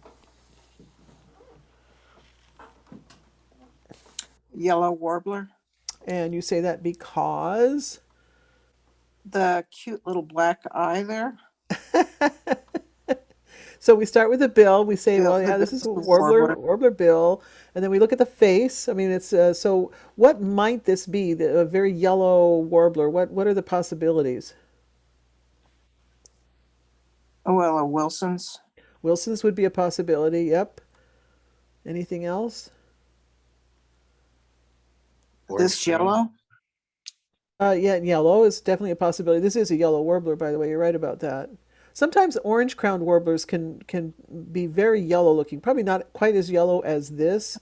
Uh, so you would look at the face here and you see, oh, we don't like this very much, do we? But there's no eye line back through here. No suggestion of a supercilium, but a round a yellow eye ring. So Just the suggestion of a crown is. I know that's pretty horrible, isn't it? Yeah. We don't like that. It looks like a faint suggestion of orange, but I think that's just the lighting, honestly. So, yeah, sometimes these birds can confuse you. There's no doubt about that. We don't like the fact that there's not hardly any suggestion of wing bars here, but that's probably because of the way it's opening up his wings a little bit. But yeah, this is the best place to go to for distinguishing those different possibly yellow warblers. This is a yellow warbler. What about this one?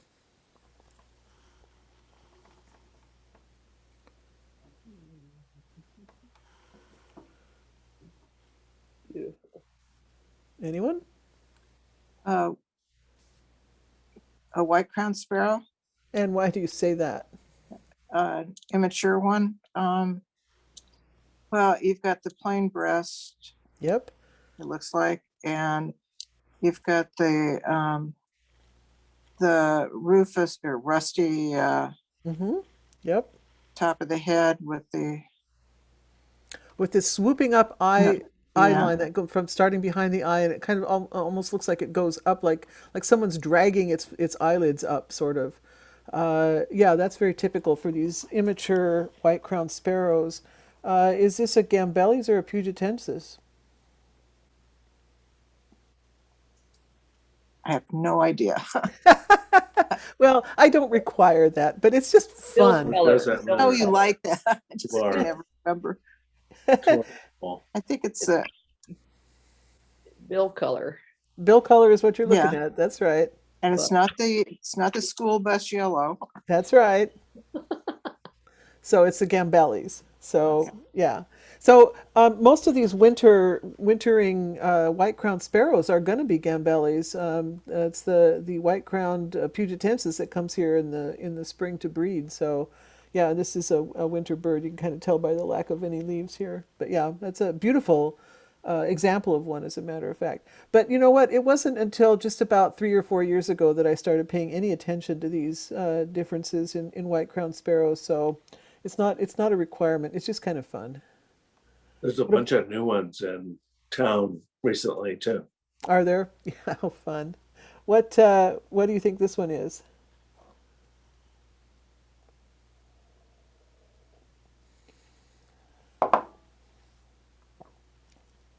Anyone?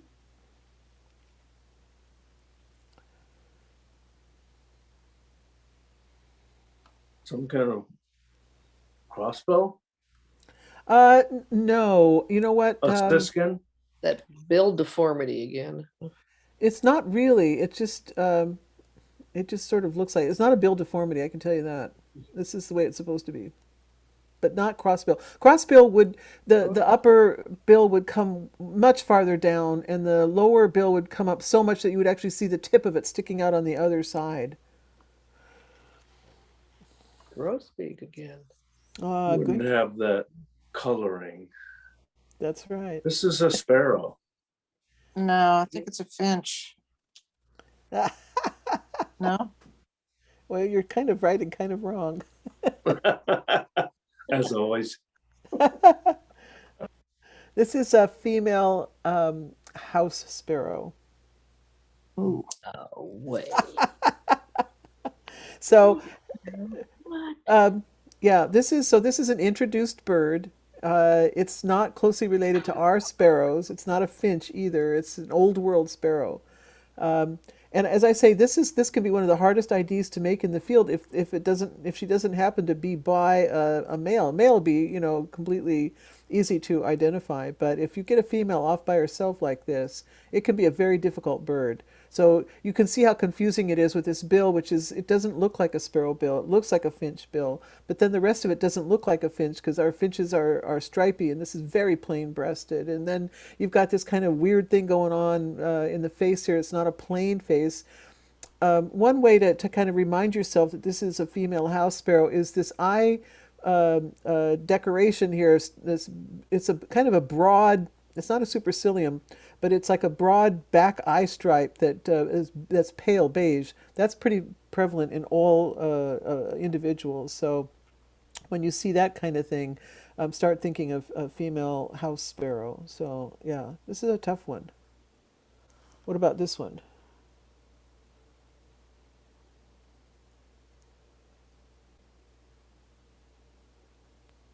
Savannah sparrow. Savannah, Sister Savannah.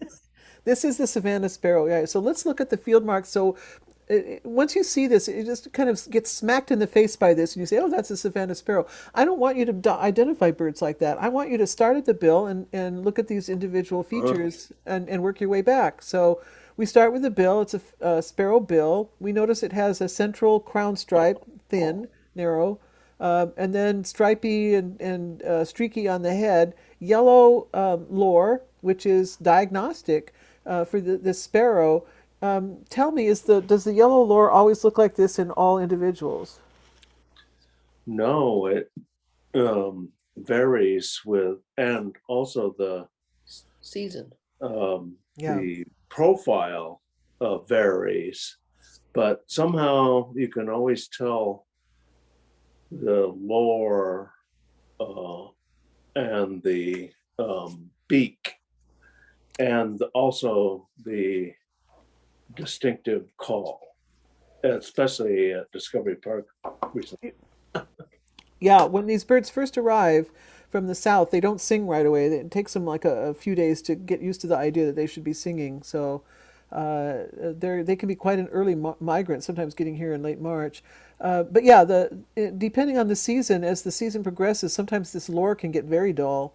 This is a spring bird, so this is about as big and bright as it's going to get. And then for the rest of it, it's got these narrow streaks or stripes that stop with this breast spot here, and then the actual belly is pretty white. It can have a little sprinkle of darker feathers here too, but yeah, the stripes kind of get closer as you get closer to the center part of the bird, and then they kind of spread out a little bit and are farther apart a little bit. But yeah, this is a stripe-breasted sparrow. What is the sparrow most likely that you would confuse this with? Lincoln, because of the breast, but really they are inimitable in the field. Yeah, yeah. There's. I think with a wash of beige across the breast, you wouldn't mix that up in the lore, of course, too. In my mind, one of the difficult ones to tell apart is a Vesper sparrow, which is used to be a lot more common in Seattle. Not very much anymore, but very similar coloration, a lot of similar traits, but no yellow lore. So, also that grasshopper sparrow. I don't know if any of you have chased it to. Is it Marymore? Is that right? Where it is? It can kind of have a little bit of yellow around here too, but not a lore like this. What about this one? A golden crown kinglet. Yes, this is a golden crown kinglet. Can you tell if it's a male or a female? A male. Woo. Because of this orange, the orange center here. The female would just be yellow here. So yeah, this is a golden crown kinglet. Is the golden crown kinglet a year-round bird in Seattle? Yes. You guys are very smart. All right, Yeah, what great about this? teacher. What about this one? Chestnut-back chickadee. Chickadee. And that's because of the Yeah. chestnut color here. What about this one? Sides. Black cap. Okay, so some of the black caps will have a very bright beige color here under the flanks and under the wing, and in bad light, you can kind of talk yourself into thinking it's a chestnut back. So I just want to warn you of that to kind of pay attention. What about this one? Buicks. Yeah, so we see right away, if we're looking at the back end, we see the bars on the tail here, which tells us it's a wren. And then we go to the front part here and we see this broad, pale supercilium and mahogany back that's very plain. And there's just no other wren that looks like this. This is a Buick's wren. Okay, onward. Here's the next one. Mute everybody. Mute everyone, and here we go.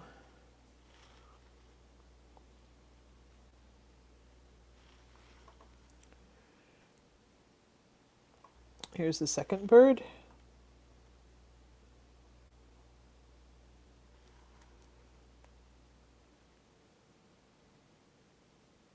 Here's the third bird.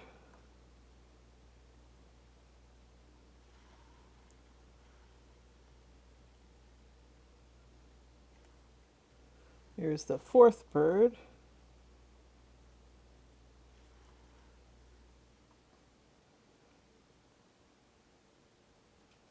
Here's the fifth bird.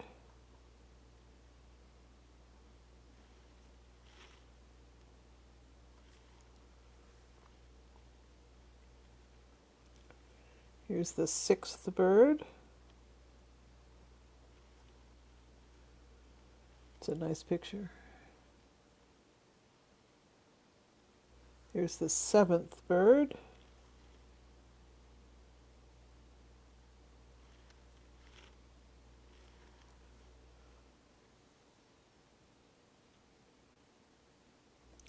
Here's the eighth bird.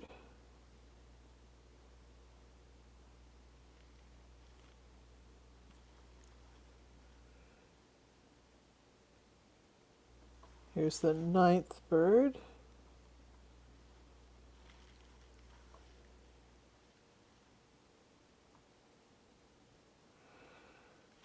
Here's the 10th bird.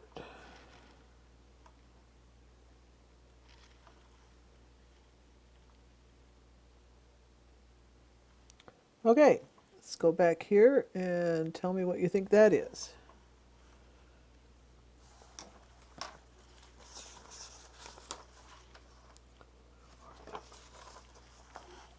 I think we're getting to the point where you're not going to get all the field marks, but Westernwood Pewee.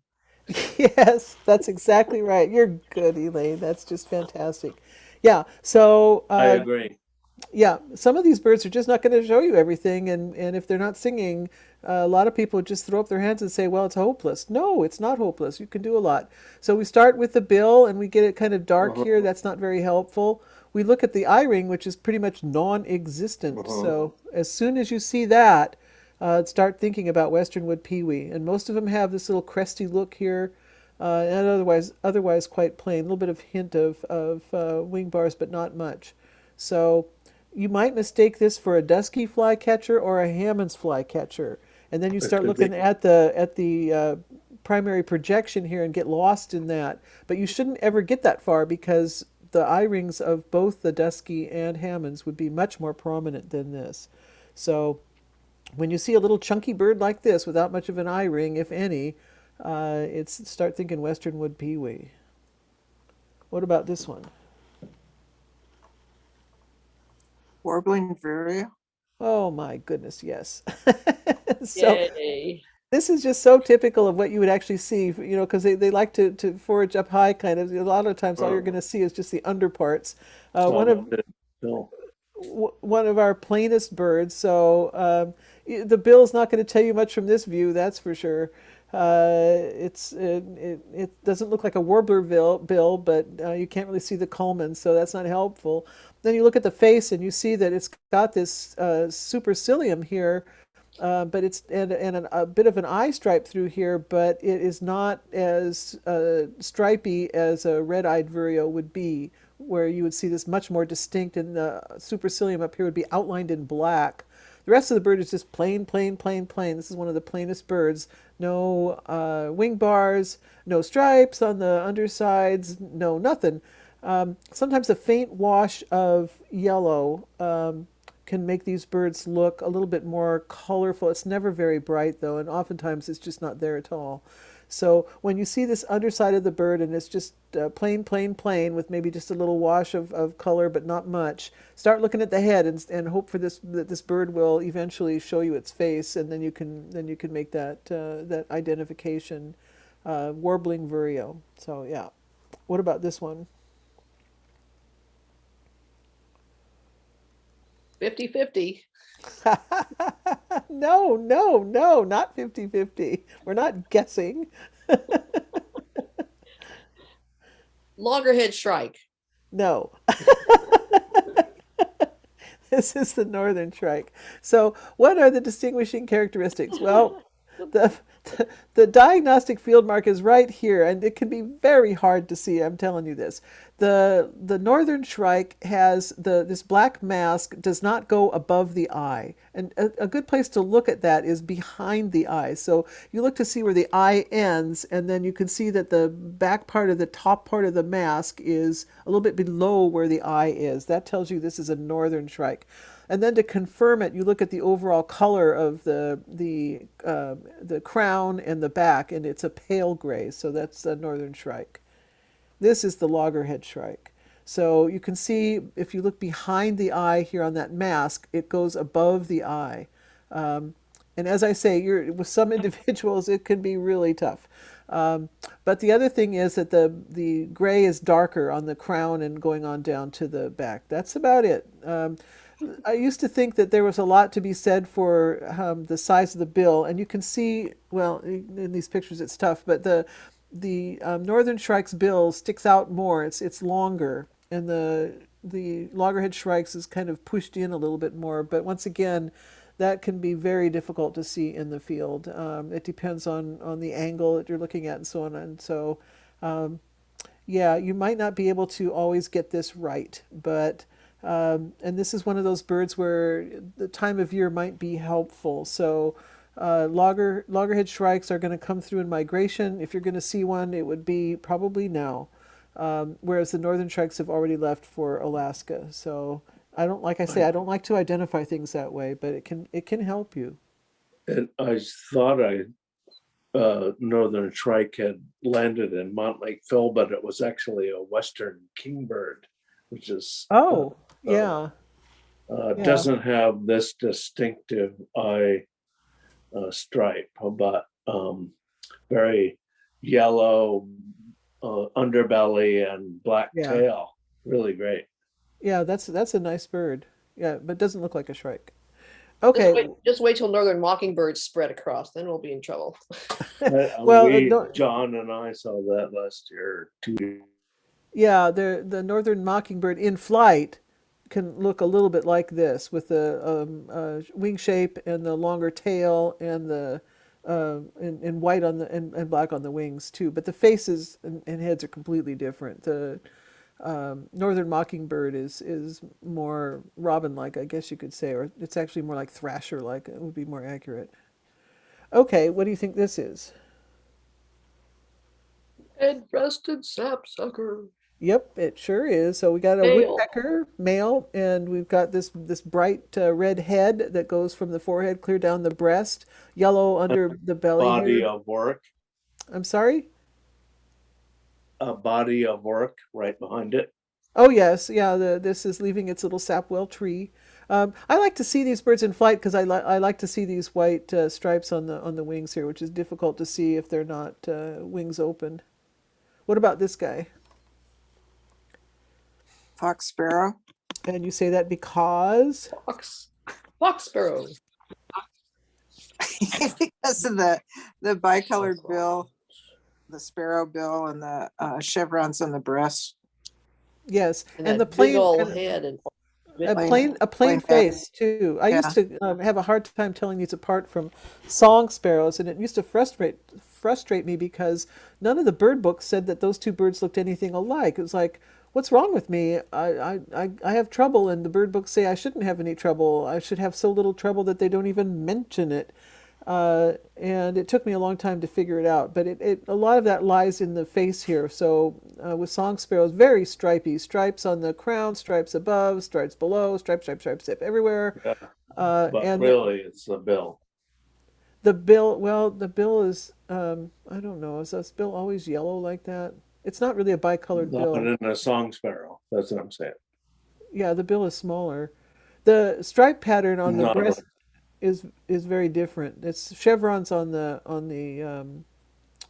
fox sparrow. Although sometimes with song sparrows, they don't really have the chevrons, but they can sort of look faintly like they might, or like you can talk yourself into it. So, but that combination of plain face and heavy chevron stripes, that's unique to the fox sparrow. So, are we seeing any fox sparrows here now? Last ones. There might be stragglers, but they're heading out to breed. So this is more of a winter sparrow for us. What about this one? Townsend's warbler. All right, and you say that because of the stripy black, yellow, this little yellow smile under the eye, and this black mask, and the white wing bars, and the stripes on the sides. And is this a male? But of course. Is this a male or a female? Female. Why do you say that? The male. The black doesn't, I mean, the cheek mark doesn't look as black as I would like it to look if it were a male. I mean, that may be photographic, but No, you're absolutely right. This is a little bit of an anomalous female. Some of these females do have a little bit of black under the chin here. And as you'll recall, with males, that's spread way out here like this. So most of the females will just have plain yellow under here, but every once in a while you'll get one like this. So don't be fooled. So this is a female Townsend's warbler. Are Townsend's warblers year-round in our counts? Really? Just the winter. Except for this month. Except for this month. You don't get them this month? They disappear? I get them this month, but I never see them year round. They are year-round birds, though. They are. All right. I Yep. Yeah, they are technically classified as neotropical migrants because in other parts of the country they will migrate south as far as Panama, basically. But in our part of the world, they don't do that. They don't migrate, so they're year-round birds. What about this one? White-throated sparrow. how about black-throated gray warbler with the yellow spot, which should have been called? You're exactly right, but where's the black throat, Elaine? Oh, darn. It's a female. That's right. So this is a female black-throated gray warbler without the black throat because she's a female. A lot of these black-throated gray warbler females will have like a half collar or some kind of black going on here, but nothing like the black-throated gray warbler male, which would have a completely black throat. So yeah, really beautiful warbler, one of my very favorites. What about this one? You get a gold star if you get this right.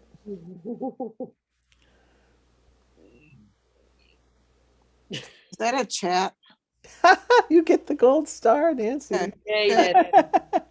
Yes. Yellow-breasted chat. This is the yellow-breasted chat, which you're not going to see in the Seattle area very much. I just threw this in for the fun of it. That's why we didn't want to say yellow-breasted chat. But yeah, so we start here. This used to be classified as a wood warbler. It no longer is. The wood warblers as a family, by the way, are a kind of a recent family. It's thought that they've only been around for about 3 million years, which when you think about some of the other families of birds, it's a very, very short time. It's thought that the family as a whole started in Central America Yes, before the continents joined. And so two families of warblers that were living in Central America about 3 million years ago decided to head south, where they established themselves as two families in South America. And those wood warblers are not migratory. The others, it's thought, actually had established themselves way before that in North America, and then were forced to change their wintering grounds as the ice caps came and went. So as the North America got glaciated, it would force those birds down into Central America.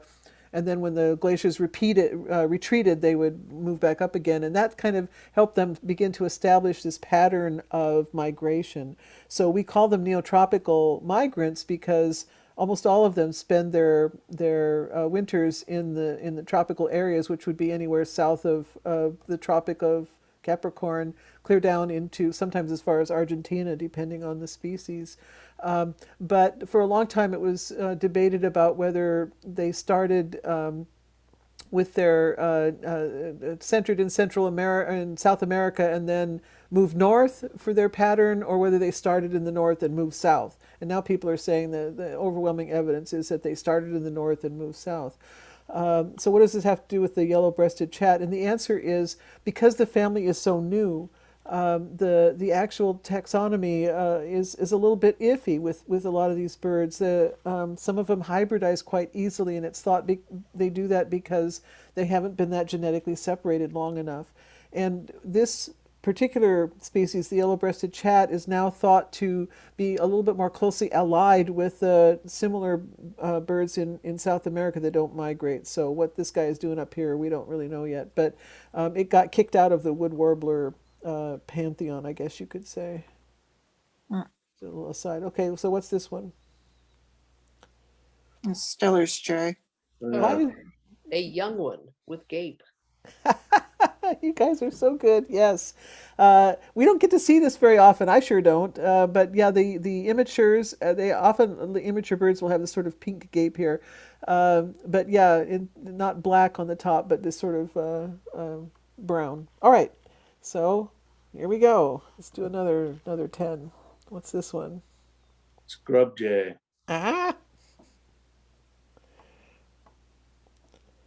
You have to mute. How about this one?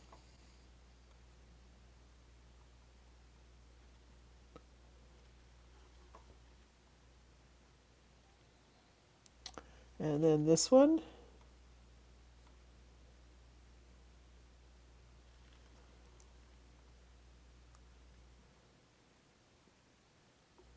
And this one is number 4.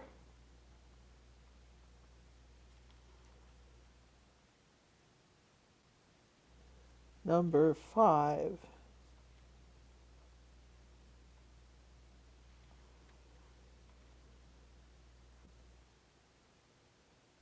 Number 6.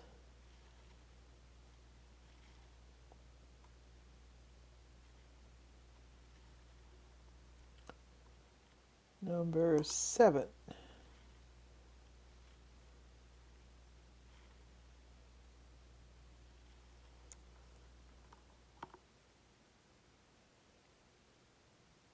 Number 8.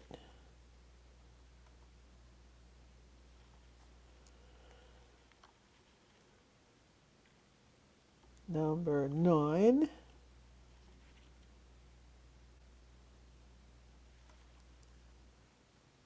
And that's it. So back we go. And let's start with that one, which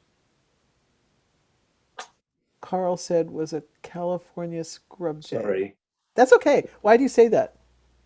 The blue right at the back of the neck, Yep. as well as a corvid type of wing, and of course the long tail, Yeah. longer than our Psyllium. stellar jay. Yes, and the white supercilium too. So yeah, this is a California scrub jay, and they're becoming much more common. They breed in Seattle now. Someday they'll start breeding in at the Phil. They tried last year, but I don't think they succeeded. But yeah, this one has the same kind of flappy pattern as the Stellar's jay oftentimes, but it's got a different shape when it flies through the air. The head is a little bit sticking out more in the front, and the tail is proportionately longer. Really a beautiful, beautiful bird. Yeah, California scrub jay. What about this one?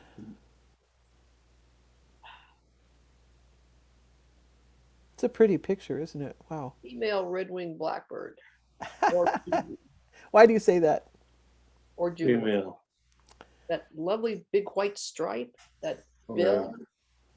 Yeah, we start with the bill, and it's got a very typical blackbird bill, which is it's kind of pointy, very pointed at the end here, symmetrical, pretty much where the two mandibles come together. That's very typical for blackbirds. Um, so, what are the other blackbirds that we get in Western Washington? Well, today I got a brown-headed Cowbird. Yeah. at the Phil, Yep. and also brewers, but they Yep. haven't been much. Yep. That's right. What a, Meadowlark. a meadowlark? Yes, that's a blackbird as well, right? What else? Orioles are also blackbirds. Bullocks. Yeah. Yeah. So those are the blackbirds that we would get. Some of which we're not going to get very much. The Bullock's Oriole used to breed at the Phil, but hasn't done that very often lately. And what else am I going to say? Yeah. So yeah, this is a female. Yellowheads Oh, are yellow-headed blackbird. beginning Yeah. to Yeah, you're right. show up Over the every mountain. other year. Yeah. Oh, that's so. I just love those guys. I suspect that the ones we get are not going to cross over the mountains to eastern Washington, but I think there's a breeding population up in BC that they're where they're going. Okay. And there's also hope for magpies. Sorry. Yeah, no, that's true too. There was one spotted a few weeks ago, or as I recall. Yeah, so a lot of blackbirds in that family. All right, so we start with the bill, and then we get this dramatic supercilium here is pale, and then very stripy every place else, especially in the front parts here. So one thing to notice about these female red-winged blackbirds is that the coloration can be quite different. Some of them can look very dark and others can look much paler than this, so don't be fooled by that. What about this one? Isn't that gorgeous? Oh. Come on, Carl. Darling. No, not a starling. Darling. No, starling bill. Remember when we saw that starling in flight? It had that, not a robin bill, but more robin-like than this. Oh. This is one of the birds that was just mentioned, but I don't know which Yeah. one. Oh, blackbird. Yeah, this is the red-winged blackbird first-year male, so All just right. a lot blacker. I got you. What about this If one? I heard it, I would. Well, they're not going to make a whole lot of noise when they're first year like that. Meadowlark. Yeah. This is Western meadowlark, yep, unmistakable, stripy on the head, very cryptically colored on the back and the wings, white outer tail feathers, that's diagnostic, and the front part would have that dramatic collar of black on a bright yellow ground. So, yeah, beautiful bird. What about this one?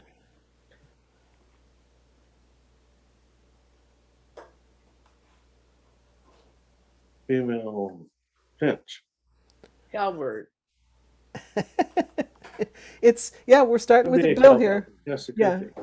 It is. Actually it's an immature cowbird, a brown-headed cowbird. So- Roman-nosed cowbird. Yeah, so we have this sort of continuous line from the upper part of the mandible all the way to the back of the head here, in one continuous line that makes it look like a very flat-headed bird, like it doesn't have a brain in its head. That's very diagnostic of cowbirds. And honestly, with these immatures and females, you're not going to get a whole lot of other field marks. So you have to go with what you can get basically. So yeah. Mostly you have to go by the shape of the bill and head. And this is a cowbird. What about this one?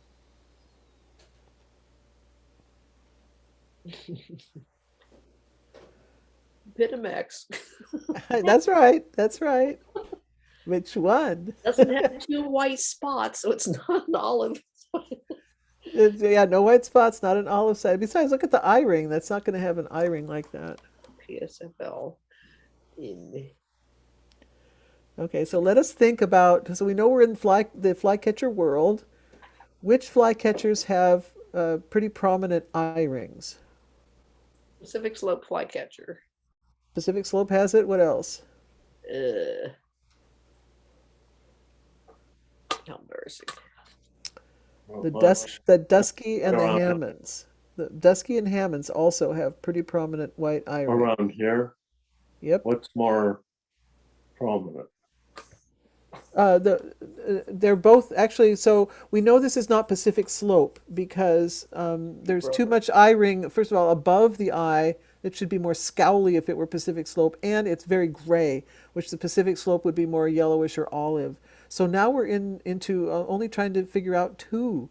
Is this a Hammond's flycatcher or a dusky flycatcher? Which And way is what? the tail going? It's not so much the tail. That's deceptive. It's the primary projection. So do you remember what the primary projection is? That this is very, very important for this. These primaries appear to be, the angle is so Look at this one over here. So here's where the tertials end. And then here's the primary projection, which is really long. So primary projection is, so when the bird has its wings folded up, you can kind of imagine if this wing were to fold out, these would be the tertials right here. These would be the flight feathers, the primary feathers. The secondary feathers are kind of buried under here. We can't really see them. So with all birds, when they fold up their wings like this, the tertials are what we think of as wings, or even their back when they're folded all the way up. But they're not. They're tertial feathers. And the primary projection is defined as the distance between where the tertials end and where the primary ends.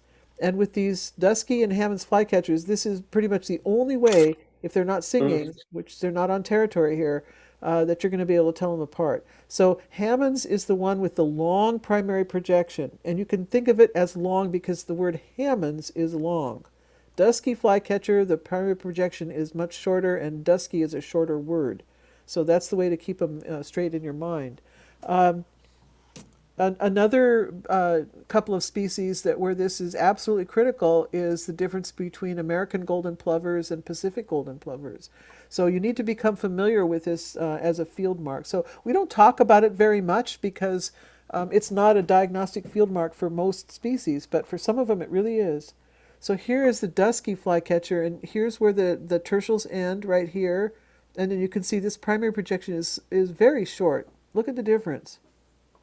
Here and here.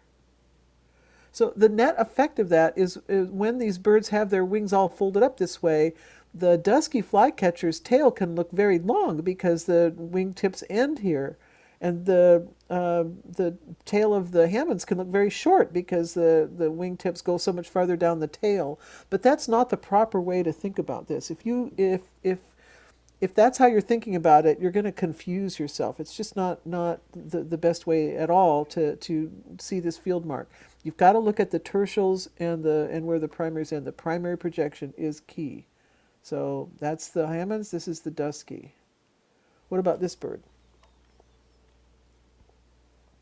Let me go back a little bit. Do you all understand what I'm talking about with the primary projection? Yes. Yes. Okay, good. All right. So what about this guy? Untailed. Yay.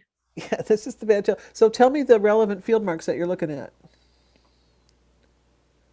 The band is not at the terminal tail. The dark band that's right, but we're going to start with the bill, and it's a two-colored bill, black tip, yellow bill. Yes. We can't see the back of the neck here, which should have an iridescent patch, which we can't tell. Wings are kind of plain underneath, but dark at the tips of the primaries and the underside. So that's different from the other grayish pigeon, which is the rock pigeon. That would have a very silvery look underneath there, clear up to here, and then a trailing edge of a band of dark. And then we get down to the tail here, and you're absolutely right. The band that they talk about is this dark band, which is not at the end of the tail. It's kind of, it's inward a little bit. So yeah, band-tailed pigeon. Aren't those yellow feet though also I don't know. When they're flying, you can't tell the feet very much. But when they're perched like this, you can. Yeah, I guess that would be okay, because what color are rock pigeons' feet? Red. Reddish or pinkish, yeah, right. Okay. Of all the okay, so what's this one? Mourning dove. Why do you say that? Tiny bill, dark eye, pointy tail, and those lovely wings. Well, okay, so why is this not a Eurasian collared dove? Doesn't have a collar. That's right. It has underneath its eye here, kind of back behind the eye, it has this tiny little black smile, sort of, which can sometimes look like a dot. That's diagnostic. Nobody else has that, but it doesn't have a black collar. So a black collar would be a partial collar, kind of narrow on the Eurasian collared dove. And then the Eurasian collared dove does not have any of these black spots on its wings, which the mourning dove has. The tail is diagnostic if you can see it. When these birds are flying like this, it's very pointy, but sometimes Eurasian collared dove, if it folds its tail up as tightly as possible, can look a little bit on the pointy side as well. So that can be a little bit deceptive. But there are all these other field marks to tell you. And that's it. So I'm going to stop sharing my screen now. And The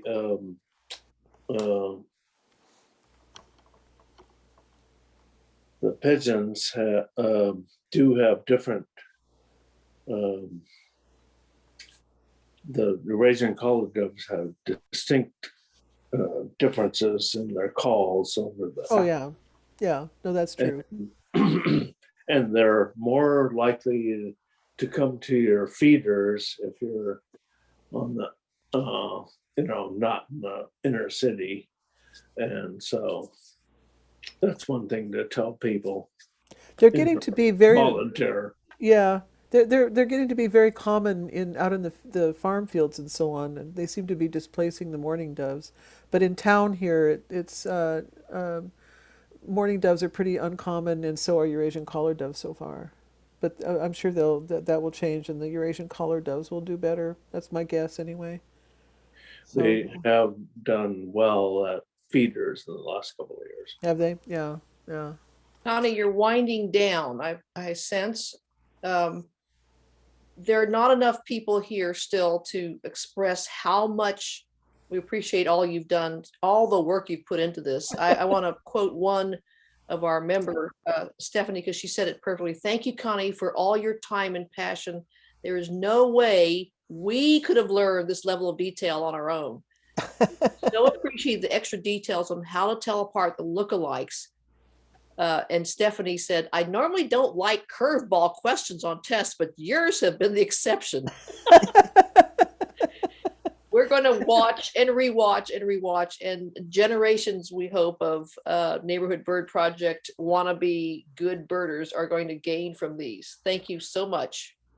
Well, thanks, Elaine, and for all your kind words from all of you. It's just been pure pleasure for me to work with you on this stuff. It's you're a delightful group of people, and you put in your volunteer hours on these projects, and have done, a lot of you, for years and years. So I appreciate that in what you do also. So to me it feels like a real community of birders, more so than almost any other group I know, and I value that very highly. So Yes. it's been fun.